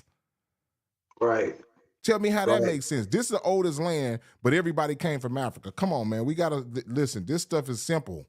This is simple, Okay. but we know everybody's not educated on it. And again, that's why I like to keep it simple. I like to keep it simple and plain so the new people coming in can understand all of this information, get it, and they get more advanced as time go on. Because I had to do the same thing. Okay, so look, let's go back to something very simple, something that's basic in common knowledge. We were told that there was something called the Bering Strait, right? Mm-hmm. Which is now covered by the Bering Sea, which for those of y'all don't know, this is kind of like by Alaska and between Alaska and Russia or whatever, right? Um, and so they said it was a group of people that migrated across this landmass before it was flooded by water. And now these people are considered to be indigenous to this land. And so I propose this question for all those that believe that the Native Americans are the true indigenous people. How are they indigenous to this land if it's an agreed upon thing that they came from somewhere else? Yep, absolutely. And their own people will tell you that they Asians. Their own people will tell you that.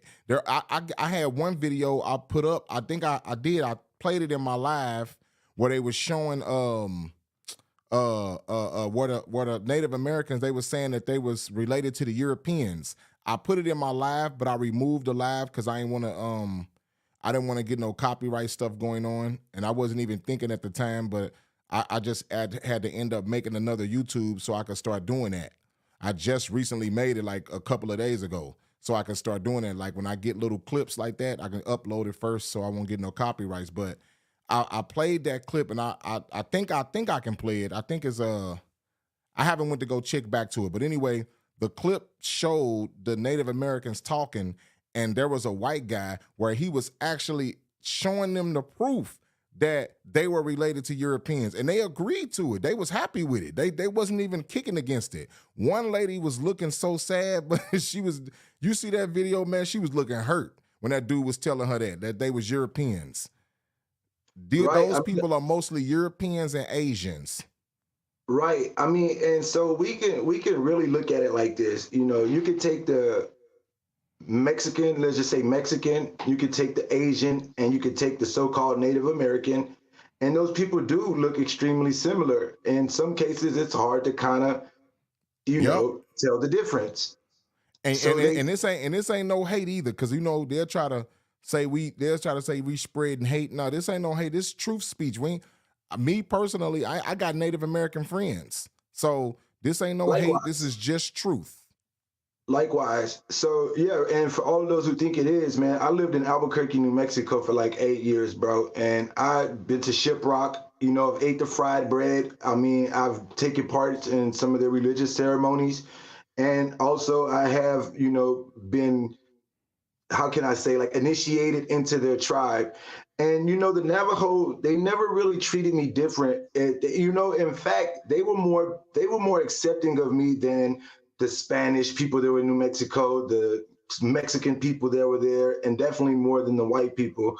I experienced prejudice and racism from all those type of people except for the Native Americans. So this isn't a shot at those people. This is only about me claiming my heritage and to who I And am. I just Because and I right, just came right. from the reservation a couple of months ago. So And yo, because you know, because this is something that we gotta define. If, one side of the Mississippi, these people look a certain way. On the other side of the Mississippi, they don't. There's none of those kind. There's people that look like us, right? absolutely. So yeah, so I mean that's the great divide. The great divide is trying to establish that hey, maybe these people have been here, but they lived along and amongst our people as well. And so that's just for those that don't know, man. And then it's not no hate speech like you said, but this is all about empowering our people and you know giving our people the confidence to step into their power of who they are. And You I'm gonna know, say and this, and and mhm, I didn't mean to cut you off, bro. But I'm gonna say this, man. Listen, like, cause we was talking yesterday too. Listen, first off, the main thing we gonna have to do if we want to all get everything back, if we want to come back and get our land, we want to get our nationality changed. It's gonna have to be some unity and solidarity. That's the number one thing. And I right. know because we putting this information out, and the information is to empower and educate. But at the same time, we gotta come together for some sort of unity, man. Because if we don't come together under this one umbrella and devise a strategy to do this, we're gonna keep going around in circles. Oh, Nobody has ever accomplished anything great by themselves. I don't care who you are. You can go get Jay-Z, all the athletes, all whoever. They did not do it by themselves. They had help. They had help. They came together with a group of people to on one common ground to make something happen. And that's why I try to tap in with the people so much, because we all gonna need each other. right. And so since we're speaking about sovereignty, that is one of the things that's on my questions checklist is, you know, how do we go about regaining our sovereignty? And so the unification, we have to agree to a name to be called. Now, the name that we currently consider ourselves to be, we didn't all agree upon that name. We didn't all agree to be called black. We didn't all Yep. agree to be called niggas. We didn't all agree to be colored, you know. So in 2023, if we were going to agree to be something in the name and for the sake of gaining our sovereignty, how does that look? What does that look like? I mean, what are we going to be? What would we call ourselves? Well, based on what I don't know as far as the name goes, but what I will say is this: based on what I do know, it's gonna take at least 50 people who signs the census under the same tribe, and those people have to be related to even be looked at for state recognition.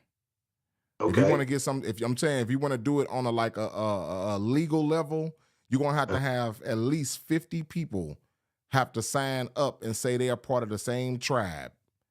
And so once that happens, that's when the government will even look at you for state recognition.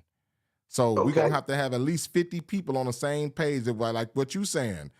If we really gonna do something like that, we're gonna need to have at least 50 people with the same mindset. We're gonna have to, you can't have one person over here saying this and one person over there saying that. Everybody gotta say the same thing, and we're gonna agree to this, and this is what we're gonna sign the sense we just what we're gonna sign our census form under the same tribe, same name, same people. And once we do that, we're gonna have to get all our records together, because we're gonna have to start, because see the whole thing of building a tribe, and this is just what I know from my grandparents, and this is what I know from even talking to the Bureau of Indian Affairs and all of these different people.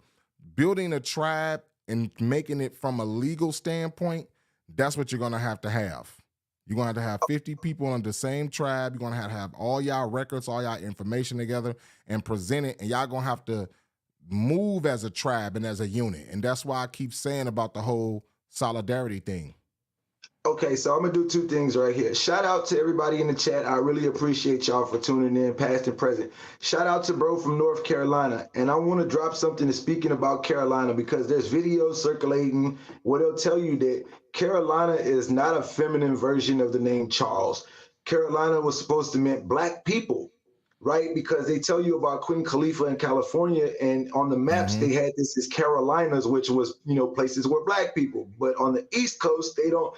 You see, they'll put out all these videos saying that Carolina meant black people, but they only do it as it pertains to California and Khalifa, and not really for the people over there in you know, North and South Carolina. So big shout out to y'all and everybody tuning in, man. Hit the like button, hit the subscribe button, man. I'm going to keep coming with stuff. You know, I'm just building my channel, and I got, you know, my boy here blessing me and all of us with this information. So now the next thing, so you saying that we got 50 people that agree to be a tribe, even if we were so-called African Americans, can we not use that as a tribe, and just say we ran with that shit, even if it's a misnomer? We couldn't use that to distinguish ourselves as a tribe for sovereignty in this land? Nope, they're not gonna, because you got to think about it. Though that term, even that term, African American, we know what that is. That's a social construct, right? Right. And so all of these that term, because that's not even a real. We don't. You can't buy a ticket to African American. Right. So we're gonna have to have. If you talking about that, what you're talking about legally becoming a tribe, if it's now, if it's just on some us stuff, we call whatever we want to call it. But if you want to do it the legal way, we're gonna have to all sign a census, at least 50 people under the same tribal name. And a lot of those tribes, that's why the whole genealogy thing is important, because a lot of these tribes they trying to claim is extinct. Y'all come from some of them. We all do. All these tribes they claim, those tribes extinct. No, they not extinct. You still here. You just don't know you come from that tribe. We're reclassified. Exactly. Yeah, right? We still hear them tribes is nowhere near extinct, and that's why the whole genealogy thing. So just imagine if you went and found out you was from one of these tribes that nobody ever talk about. That, and I'm not saying that this tribe is extinct, but I'm just gonna use it just for instance, like the Biloxi Indians. Nobody talks about the Biloxi Indians in Mississippi. Nobody talks about the Alabama Indians. They was literally called the Alabama Indians. You can look that up. And that's the name of the tribe, Alabama tribe. Mississippians. Right. So when you look up all of that, if you find out you come from that tribe, then what? Then what you gonna do? Because it's a group. It's not like it's a whole tribe out here of people that's repping that. Everybody, everybody gonna rep the more, because we all. Even myself, I come from multiple different tribes. I represent Mississippi Choctaw because that's on my mother's end. But I come from 3 or 4 tribes. So of course, because we got 4 different people that came together that created us. Exactly. And people, what I see people doing, people tend to want to identify with the more popular one. Like if they from this, I'm Cherokee, but they Cherokee, this tribe, that tribe. But start looking into some of them other tribes and start seeing what's going on. This one dude, I didn't even know this. There's a tribe called the Butt Tribe, Butte. Yeah. And I helped bro do his genealogy. And I said, man, it was so funny, bro. This is the Butt Tribe. I said, man, hey. And he actually got back with the tribe though. But the tribe don't have the tribe don't have federal recognition. They got state recognition. But he still got back with them. But it's a bunch of Europeans over there, though. And I told him, I said, man, hey, if you want to go back with the tribe, you see what's over there. But, hey, like I said, some people want to be connected to the tribe. And I noticed this, too. Some people don't even want to be a tribe. Some people don't even want to. They just want to maintain their independence. And that's understandable. But when you talk about how we going to get our land back and how we gonna come up as a whole nation, man, I'm talking about all of the people who know this truth about us being indigenous. We gonna have to come together. I don't care how you slice it, bro. I know y'all want to do that, and I know everybody want to have their individualism and all that, but bro, I'm telling you, if y'all want to truly come up, we gonna have to come together and we gonna have to devise a plan, period. All right, so let's start talking like a plan because people are saying, okay, y'all giving us this information, but what do we do with it? We need a call to action. So a call to action is to me means that there needs to be some leadership. What does leadership look like for us, especially in 2023, where so many people probably don't give a shit about who they are and where they come from, and more so focused on the now. You know what I'm saying? Man, And see, look, the reason why I gotta hold on, I got the reason why I gotta say this and bring this up is because everybody, I feel like we're living in a time where we see the Palestinians, the Muslims, everybody's uniting into their groups based off of whatever belief systems they have or heritage systems that they have. And there's talks about the border, there's talks about all these things that we're being subjected to. So what are we going to do as blacks, as niggas, African Americans, whatever? What are we going to do? Because all these other communities are coming together. So what is our plan? And even if there was a foreign invasion to occur on this land, my black people are, I got to look at y'all and say this, are we going to allow ourselves to be enslaved on this land, colonized on this land all over again? Where does that put us? Even if there was invasions coming from other places, foreign invasions, are we going to allow ourselves to be captive again? What are our plans? So that means that we got to go to the basics, leadership. Would you even consider yourself to be a leader? absolutely, I absolutely. But my thing is this, and to me, I definitely consider myself being a leader. Um, I'm not gonna say I'm the leader. I consider myself a leader, and the reason why I'm saying that, I'm doing that to be humble about the situation, because one thing I understand is I don't know everything. I don't know Mhm. everything, bro. But I know what I can do. I know if I know it, I'm gonna carry it out and I'm gonna do it. And I'm gonna do it. If I jump into something, I'm gonna do it to the fullest extent until the job is done. So I definitely consider myself a leader. But one thing I know is everybody got a part to play. Everybody don't have the same position because everybody don't have the same level of knowledge. Everybody not the same height. Everybody don't got the same strength or speed. Everybody don't have the same speaking skills. So you got to know what your role is, and you got to know, okay, well, I ain't good at that. I'll step back here. I'll let them handle that. Which I need me to do. Everybody gotta, even if you got to be the trash man, you got to be willing to take that job and do it with pride. Everybody want to be the boss. Everybody want to be the chief. That ain't gonna work. We got to know Right. what our role is and then play that role to the best of our ability. That's how we gonna win. Because it's got to be understood that you have peace, you have the chief during peace times, and then you have war chiefs, Exactly. and then we have the braves. So we'd be dumb to think that there wasn't somebody standing behind to protect the village, even though when we out hunting or we're out at war and stuff like that. But the And we thing can, is, it's status and position. People take that to their heads, and that's why they always say that too many people, too many chiefs, or whatever those common sayings are. yep, And also, I want to say this to everybody listening, man. We got to start paying attention to the common phrases because there's so much truth is going over our head in simple common phrases. This because we're so used to hearing them. You know what I'm saying? But yeah, shout out to Texas, man. Shout out to all of everybody from Texas tuning in, everybody everywhere. Definitely for y'all for Texas, I do want to bring more information because I feel like out of all the 50 states, Texas is the biggest one that has had the wool pulled over our eyes because this, they'll tell you that Texas was once extended all the way damn near to Montana before they busted it all up. So that goes to show you that there was a unified group of people in this area that even included some of the plains areas, what I'm saying? So in the American Southwest. So you know that's something that we definitely got to start diving deeper into, you know what I'm saying? And just as far as us as trying to be leaders, all black men feel like we're leaders and we feel like we're all strong, we all this and that, but everybody has to know their roles, definitely, you know what I'm yep, saying? But going forward, like, I know we spoke yesterday and we were talking about financial empowerment, and getting ourselves connected back to the resources would probably be one of the first steps yep. into unifying once again. And I propose to you that, hey, what about these people that just take the money and the resources and then they go and share them with other groups of people?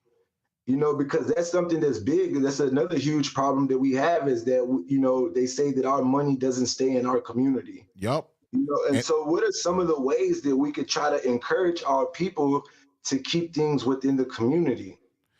you know what, man? Listen, I'm gonna tell y'all something too, man. And I'm glad you brought up the stuff about the finances, bro, because I've really forgot about it. I'm gonna be honest with you. So I'm glad Right? you brought it up. Go into depth as far as solutions that we have with the finances, or which or what you can do to help us financially. We don't have to go into details about that, No, no, but no. I we got those wanted you to options. bring that up. I'm happy you did. I actually forgot about it, bro. But I'm glad you brought that up because the reason why I don't talk about finances as much as I want to talk about it more, but I don't, because people get sensitive when it come to money. As if Right. like, nobody's trying to take nothing from y'all. We trying to show y'all, because I don't charge y'all for the stuff. I just tell y'all, look, this is what you got to do. And this is how you get I got credit videos on my YouTube right now to show you how to clean your own credit. And if you don't understand something, I'll walk you through this stuff for free. You ain't even got to pay me nothing. I'll show you how to do it. But the point is, what I was saying and what we had the conversation yesterday, what I was trying to explain to y'all before me and this brother even had that conversation, I've been explaining the same thing in my community for so long. We ain't gonna be able to get nothing done unless we got finances. I don't care what nobody say. You gotta have some money. If you don't got no money, because if you don't have any money, how we gonna get to the resources? And so in order to get to those resources, everybody gonna have to have some good credit. You're gonna be because we got people right now that can't get cars because they credit messed up. They can't move into certain apartments and houses, and they living situation messed up, all because of their credit. And we got to be able to fix all of that stuff first in order to let people tap into the financial aspect of our empowerment. And in order to do that, you got to know how to clean your credit up. And if you don't know how to do that, y'all could just email me and I'll walk you through it, or I got videos to show you how to do it. But if you don't understand something, I'll walk you through it. I've been doing it for the last 2 weeks. And Right. so for me, it's like, I want to help people get money because I understand money is going to bring us the resources. Let's think about this, and I want y'all to really think about this. Now, let's just say, all right, with everybody in this community, with all these followers, right? Right. I gotta say this because, I want y'all to really picture this. Just imagine if everybody that's subscribed to my channel, and I'm gonna say people like Dane Calloway, I'm gonna say people like Karimio, Top Cats, or whoever, right? So let's say all these people subscribe to all these channels, right? If you take every person that's on all of these channels and every person donated $1, just $1, you know how much money that is? You know how much Right. money that could change an entire situation overnight. You see what I'm saying? If we get some people that's serious about really changing these conditions for our people, we can do it. We got the resources right here. But Well, everybody got to get their credit together so they can get some money, so they can be able to do this stuff that we talking about. Man, all it takes is one person to say, look, man, all it's going to take is somebody that's genuine and responsible and going to say, look, this is what we finna do, man. We going to set this up. Everybody donate this, and we finna take this and do this. That's and it. and I want to touch on two of those things, man. See, between you, Dane, Top Cats, and Karamio, or whatever, I don't know how to say his name, but shout out and salute to him. That's a metropolitan area. That's a million people. For If we want to real. talk strictly numbers, that's a million people. You have 100K subscribers, and I believe the city of Sugarland, because that's close by where I live, the city of Sugarland is probably considered one of the most affluent areas in Texas, and they have around 100,000 people. And the majority of those people are from a particular ethnic background. This is a known thing. You get what I'm saying? Yep. So they've established a small now it's grown to 100,000, and they've been able to turn their community into something that's prestigious because of that type of unity and that type of financial ability and power. So, and like you saying, if we took $1 and everybody contributed $1, yes, we would be able to make some things change. But this, we also have to consider the reason why we don't have as many family reunions anymore is because niggas don't trust other niggas to handle the money. Yeah, that's what we was hitting. touching on yesterday, man. Everybody thinks somebody trying to scam them. Everybody is like, come on, man. Like that's So can we start using some financial terms like trust? Let's talk about trust. for You know real, what man. I'm saying? So For you gotta real. let's take these trust and put trust in each other to establish Yep. these things, because like I've even seen you do things about the Freedmen's Bank and stuff like that. Essentially, we need to be able to create trust with Yep. each other.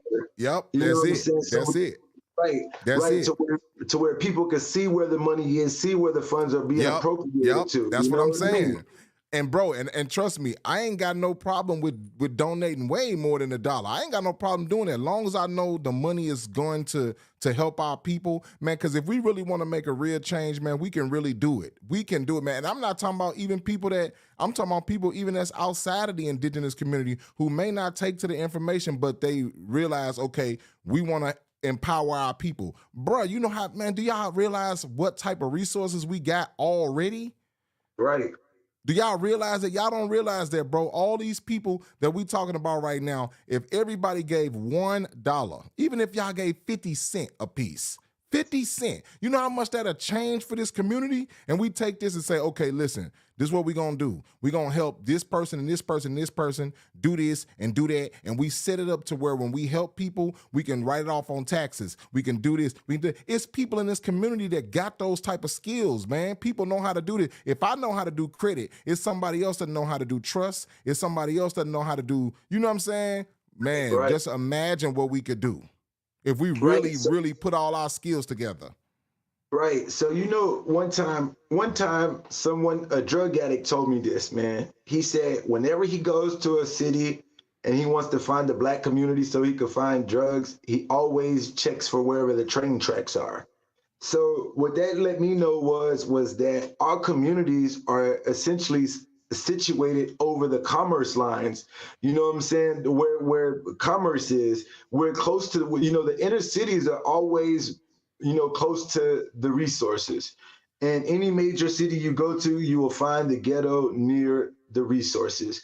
So, mostly times there's projects there which the government owns, but there are small black communities where some of our grandparents had owned their houses, no matter what condition they're in at this point.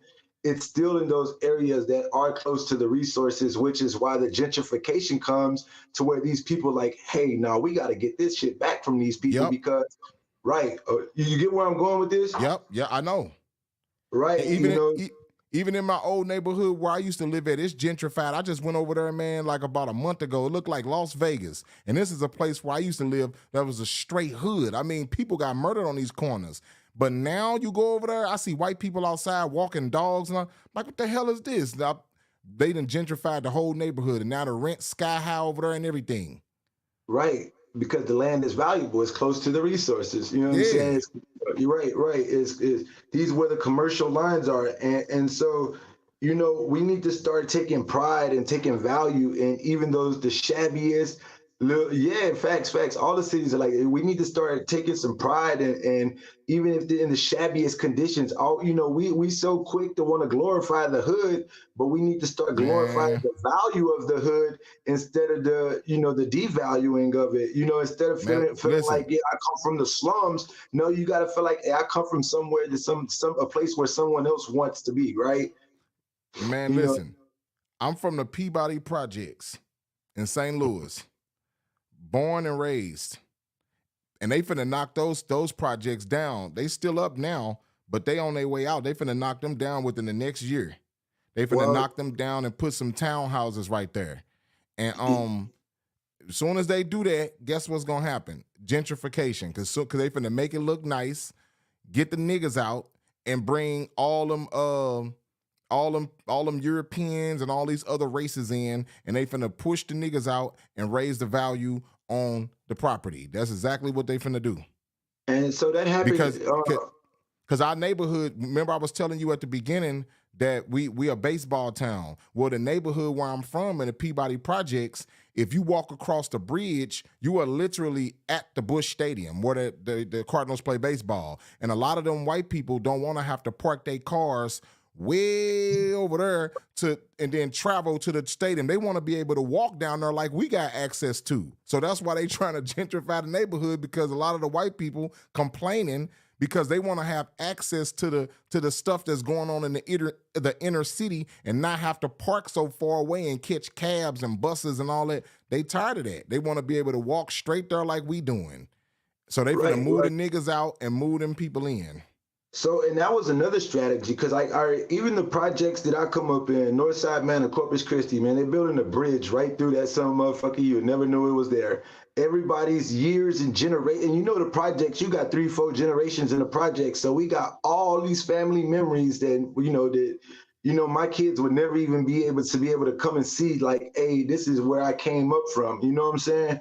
Yep. And so with the ploy, or whatever you want to call it, was that, see, they moved to the suburbs to get away from us and left us in these inner cities, but now they're luring us away from the inner city, i.e. where the resources are, and trying to make us think that we're doing something by moving to the suburbs while they're moving back towards the inner city. You know what I'm Exactly. saying? Yep. Right. And now the suburbs ain't worth shit because you got, they'll put a laundromat and a liquor store down and bring the property value down, right? So Absolutely. then they'll start putting the metro bus through there, bring the property value down, right? So, all I would say is that we got to find more ways to be able to take pride in where we come from and be more solution based, be solution oriented. You know what I'm Yep. saying? Finding out who you are is only one stage of this, man. Yep. Boy, you took the words right out of my mouth. Go ahead. Go ahead, But brother. You preaching right but now. what you do with the knowledge of who you are is going to show a lot about your character. You know what I mean? And so I feel like, I gotta be a great representation of the people that created me. And it's about having honor. If you ever look at the Asian community and stuff, like, it's always about honor. The Europeans, they use those coats of arms and stuff. It's about honor.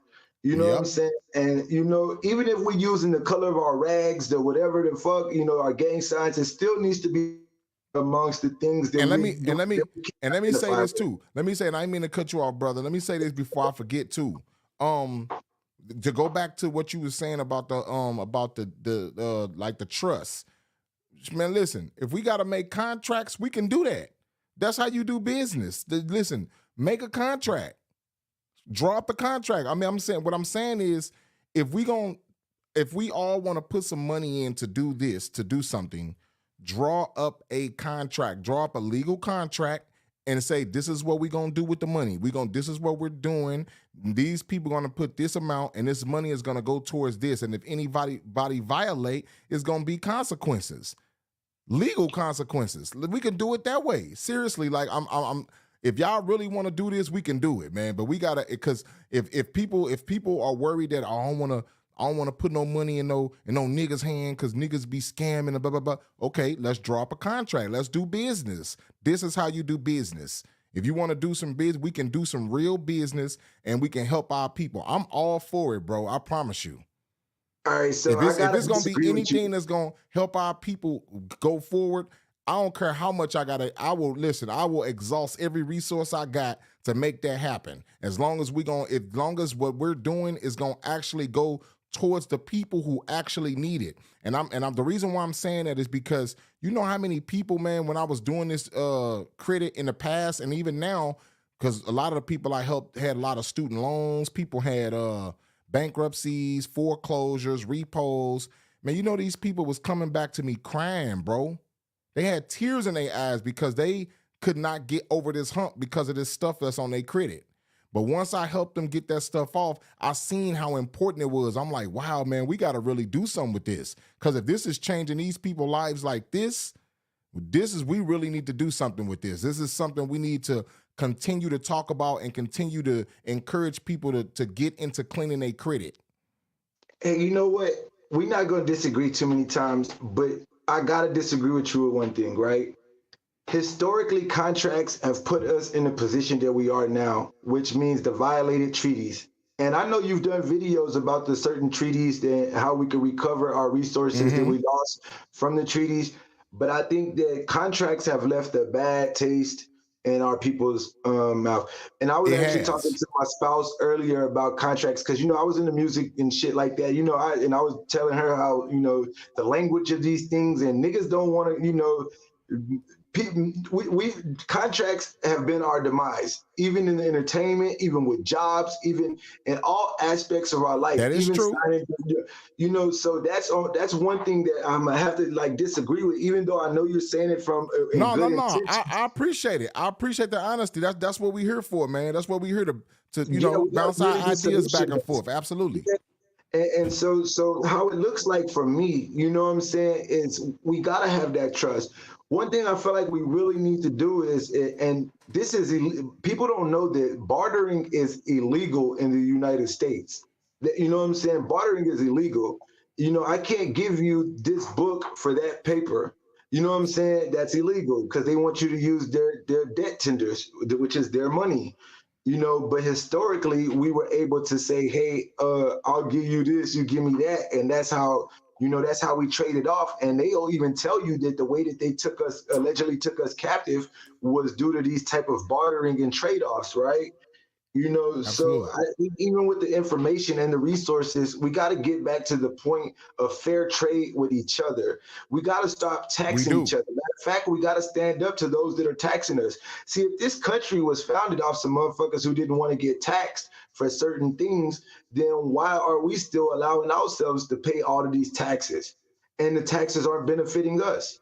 But you know why So, you know why I even brought those contracts up though? I brought those contracts up for the simple fact that what you said, you know how people are. I don't trust no niggas with my money type stuff. That's why I said that. I'm like, if y'all want to feel some type of safety, okay, well make a contract then and say this is what we're gonna do with the money. If that's how y'all feel about it, because at the end of the day, it's something has to happen. Like you right. And look, right. I've already advocated for this. I said this a month or two ago. I said this in one of my lives. I said the information is great. It's great to keep getting information, but at some point the keyboard gonna have to grow legs, bro. We gonna have to make a move. You know what I'm saying? For real. Right, right, man. And I'm always saying, man, bro, I can have these conversations, bro. It's so easy to talk to you, bro. You have so much information, and I really, really enjoy how we're able to bounce these things back and forth. And I really appreciate everybody for listening, man, because I could talk, I could talk, I could talk, but we gotta stop the talking. We gotta get to the action. Yep. You know what I'm saying? And so actions speak louder than words they say. But if people can't recognize your actions or acknowledge the actions that you're taking, then it'll never be anything. It won't have the trickle effect. It won't encourage the other people to join in. So, I think the first steps that we could take is, like you said, financial empowerment.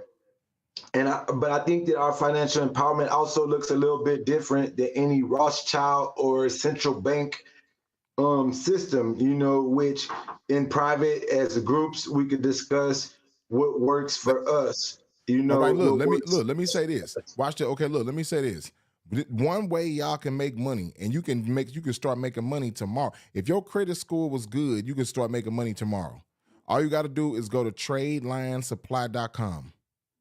If you ever had a credit card that you paid off, you tell them and let them know. You get them the information, and you can upload your credit history to the website, and people will pay you for your credit history.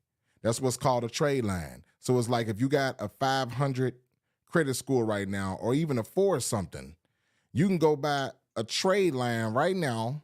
If you know how to use it, you can go buy a trade line right now, add it to your name, and your credit score will go up 200-300 points overnight. Once that Right, happens, you can take your credit and resell it on the same website. You can, just like you bought that trade line to boost your credit, somebody else will buy your history to boost their credit. It's the same way. You can make money right now. I'm doing it. right, I do it now. That's an extra $600-700 a month in my pocket. right, Free money. You know what I'm saying? I don't have to. That's just free money that coming. Like, why not do that? That's one of the ways you can get paid. That's one of the ways you can start making money right now. Then you got a lot of people who ask, they say, well, because when I start talking about this credit stuff, they say, man, I'm trying to get a car. I'm trying to get a car, but my credit messed up. Or man, trying to get into this house. first off, you trying to get a house, you need to be going to ARS and doing a security freeze. Freeze your security, do a security freeze so they can cover your information up. Then you go back and apply for that house. Right. It's all, and I'm gonna start putting these videos up on my YouTube too, so people can see how to do it. I'm gonna start showing you, man, this stuff is easy. It's not hard at all, man. Everything we do to get money is based on law. And I'm not gonna tell you to do nothing illegal. I promise you that. Go to tradelinesupply.com and you can call them and talk to them, and they'll tell you everything I just told you. So I'm gonna say one more thing, and then I'll get off of this, and I won't hold the listeners too long. But so this is something that I think before you put so many people onto the cleaning their credit up and stuff like this, we might need some type of contractual obligations that say that, hey, if we can get you to this point, are you going to go take this and get your house in a community of people that are like us? You know what I'm saying? Or are you going to go buy a house in a neighborhood full of white? I mean, and I'm not trying to be on those No, I know where you at. I know where you at. Yeah. Yeah, definitely. Like, I mean, because if we're going to financially empower our people, we need to financially empower people and have us in a concentrated area. So I'm saying that to say this, and then I'm going to say this in part out of it. When Nipsey Hussle said all money in, no money out, that literally means that if you know 12 people that look like you that own a business, you should be shopping at all 12 of those businesses before you even consider spending your money outside of those people. Man, Right, and the only way you should spend your money outside of those people is if your community cannot provide that for you, and that's when we come to the trade and barter. It should not be a one-way thing where we're giving, and we're not receiving, receiving. Bro, listen, now you saying that now? I hear you there, and I'm finna tell you this, bro. That's gonna be the biggest. Listen, I'm gonna say this, and I don't want y'all to take this wrong, because everybody know, like, I everything I do, bro. I never do things for money, but I noticed, bro, our people, well, for me, I don't know if they do it to anybody else, but there's tabs on my YouTube. I don't know if it's I don't know if you got on yours, but there's tabs on my YouTube where y'all can donate $2, $5, $10.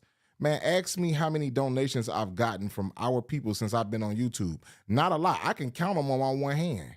So Wow. there shows me that our people, what you saying right now, well, you 100% correct. But our people don't want to do it. We gotta, but you know what, but you know what it is? Like you said too, they're gonna have to see somebody go through it and then understand, okay, this really is working. And I was doing that. I was helping people with their credit. All on Facebook. I was posting the results. People was coming back. People was even asking me, like, man, look, I'll do a testimony video for you, man. I say, you know what? I don't want you to do that. Because if our people just can't understand and see, I'm posting the results, every person I deal with, they coming back. And these is people I don't know that I just met on Facebook. I don't know these people. These people live in Connecticut and everywhere else. And I'm down here in St. Louis. I don't know them. I just met them on Facebook, and they coming back 2-3 weeks later saying, bro, I appreciate you, bro. My score went up 150, 280, 250. I even had one person's score go up 299 points. So it's possible. Once you're able to do that, once you're able to get your credit together, I promise you, man, your life gonna be a whole lot easier, because you're gonna be able to operate off your credit, and you're gonna be able to save your cash. Right. And not only that, there's things like corporate leasing. So if you get like a LLC, I don't know if y'all know this, but when you got like a LLC, for instance, you can go, I got the Airbnb game success. I can show you how to start an Airbnb and make money without even owning the property. You don't even need to own a property to get an Airbnb. And you can corporate lease it. All you got to get is an LLC. I got the whole PDF. I'll send it to your email. If y'all want it, email me. I'll send it to you. This 100% works. It's nothing illegal. When you read it and look at it, you're going to be like, oh, because you're going to have to contact these apartments and the owners of the home. Now, they have to make the agreement with you. So, for instance, just real quick, if you got an LLC for Airbnb, all you have to do is call the owner of the property and ask him, do they do corporate leasing? If they say yes, you say, okay, and you tell them what it's for. They lease it to you. You got to pay the rent and stuff. But what I'm saying is they lease it to you. Once you get it, You fix it up the way you want it, and then you post it on an Airbnb website. So now people paying you to come sleep in your Airbnb, and then you making money. That's it. Dope. It's that simple. And you want the property will be in your LLC's name. That's why it's called corporate leasing. So your LLC can separate you from your personal life. You do the Right, same right. thing with apartment complexes. You do the same thing with cars. You can corporate lease this car, so now it's in your LLC's name and not your name, and that way you can get certain tax cuts. And would this be like the same as like holdings companies? Because I know some of these big time players use holdings companies as ways to cover up who owns this, and you get what I'm saying? Right? No, my cousin's wife doing it. My Okay. cousin's wife doing everything I just explained to you. My cousin's wife doing it right now, and she you don't even have to own the property. She just leasing it. She barely go over there, only to clean up when people leave. That's it. And her Airbnb's cold. She got free beer and all of that. Like, so you know what I'm saying? Right. So when people come in town to come stay at the Airbnb, they know they got free beer. She got all of that stuff listed on in the description. Dope, dope. So it's I like, mean, so, and she making buku dollars off that. She got about 6 of them now, and she don't own none of them, but she corporate lease every last one of them under her LLC. It's so many ways. And then also, just so everybody knows, because I don't know if people been following me, all the people that's watching now, if they've been following me for how long they've been following me. But a couple of years ago, I had a truck dispatch training course where I was teaching people how to make money off the trucking industry. That link that I had, I had the course for sale. I think the course was $150 because everybody else was selling it for $700. So I did it and I sold it for $150. And that mug did well, man. But I stopped doing it because I'm like, man, I'm finna just get this information away. And so I just recently went and updated the website, and I'm finna post that link and get that away for free. That's so another so way to make money off the trucking industry without actually owning a truck and without actually driving. oh, excuse me, y'all. So I think that we need to get some incentive based curriculum going on to empower the Niiji community. You know what I mean? Meaning that if we're going to spread this knowledge, it has to be incentive based. Let's give people something to work towards. So that way, if they could, just the same way the government doing these people to be able to live in government houses, Section 8 programs and stuff like this, we got to give some incentives, man. You know what I'm saying? To bring our community together. That's just the way that I see it personally. They say the game is to be sold, not told, and I don't agree with that. But I do believe that something has to be incentive based to get our people to buy into it. You get what I'm saying? Yeah, So, absolutely. so Yeah, man, and those are because things that we'll definitely discuss going forward because I'm all for the empowerment of our community. But first, we got to figure out and agree that we are all the same people, that we are the same. So, if yep, we can agree that we are the same, then we can come together into communities, to clans, into tribes, what I'm saying, to villages, and then we can raise each other up. But we can't just allow people that are going to come in and want to eat off of what we're trying to build and take that and share it with someone else's, because yep, that's been our downfall. yep, that's true. That is true, bro. That's trust when you 100 with that. Absolutely. So, for everybody listening, man, if y'all would like to see or to participate, I welcome all participation. This is Watch or Join. Right now, y'all watching, but this the call to action is to join, man. And I'm gonna do more on my end to be that stand up, to be that leader, to be that person. You know what I'm saying? To be able to provide a way. But I can't do it by myself. The research guy can't do it by himself. You can't do it by y'all self. And so the first and main incentive is to reclaim your heritage, reclaim your identity. And if you need more incentive to besides knowing who you are than that, then we're coming with financial resources. You know what I'm Absolutely, saying? man. For real, man. Because listen, this stuff. That matter of fact, it ain't that it gotta change. It's finna change. It's going to change, bro. We not finna. We can't keep living like this, bro. Everybody gotta start getting money, and we gotta start trading with each other, bro, and empowering each other. That's how it's gonna work. Because if you keep this individualite mentality, I'm gonna just do my own thing. That ain't gonna work, bro. If y'all really want to liberate the people, we gotta come together, give the people something that can liberate them, and everybody else got to keep sharing the resources. Each one teach one. When you learn it, you teach the next person, and he teach the next person, and that's how it's supposed to work. Right, because And we got to so, but you right with resources. what you said too. You right with what you saying too, as far as the incentive thing. You right with what you saying, because it's always gonna be that person in the background. It's always gonna be one, bro. At least one. I'm telling you, that's gonna take the information, want to run over there. Right, right. It's always gonna be one. Right. So if for everybody that shares this video and put this information out, I'll personally, do what I can to get your credit cleaned up with my brother here. And you know what I'm saying? That's an incentive to spread the information. But it's gotta be, let's start with sharing the information. If we can share the information, then we can share the resources. And this stuff is free. This stuff is free, y'all. Y'all ain't gotta pay. Like, that's what I'm saying, man. Like this, man, listen. I'm trying to help any way I can, man. We trying to help y'all get some money. Right. Right. Who don't want no money? You ain't got I ain't asking you for no credit card information. I ain't telling you to send me no Cash App. I ain't telling you to do nothing. All I'm saying is, if this would you want to clean your credit up, I'm gonna show you the steps to do it. It's super easy. It's not hard, and you're gonna see some results. I promise you that. Right. Right. Definitely. But what are they going to do with it? And that's the question that all you have to ask yourselves. What are you going to do next? You know what I'm saying? And so like I'm at 2 hours and 10 minutes, man. And I appreciate you, bro. I won't hold you. I'm gonna give you a call when we click off the live. And I got a couple things we're gonna go to the drawing board with, man. But I feel like this was very, very successful, man, because this is the first time I went live. I've had a lot of people coming in and out, and it's been really dope. I hope that they continue to return, because it's going to get greater.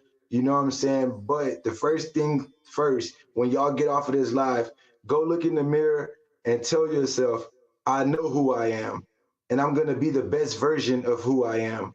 And that starts with me connecting with who my daddy was and who his daddy was, who my mama was and who her mama was. You know what I'm saying? And with that, I got peace and nothing but love. OCO, Oganales, which is friends in Cherokee for those who don't know.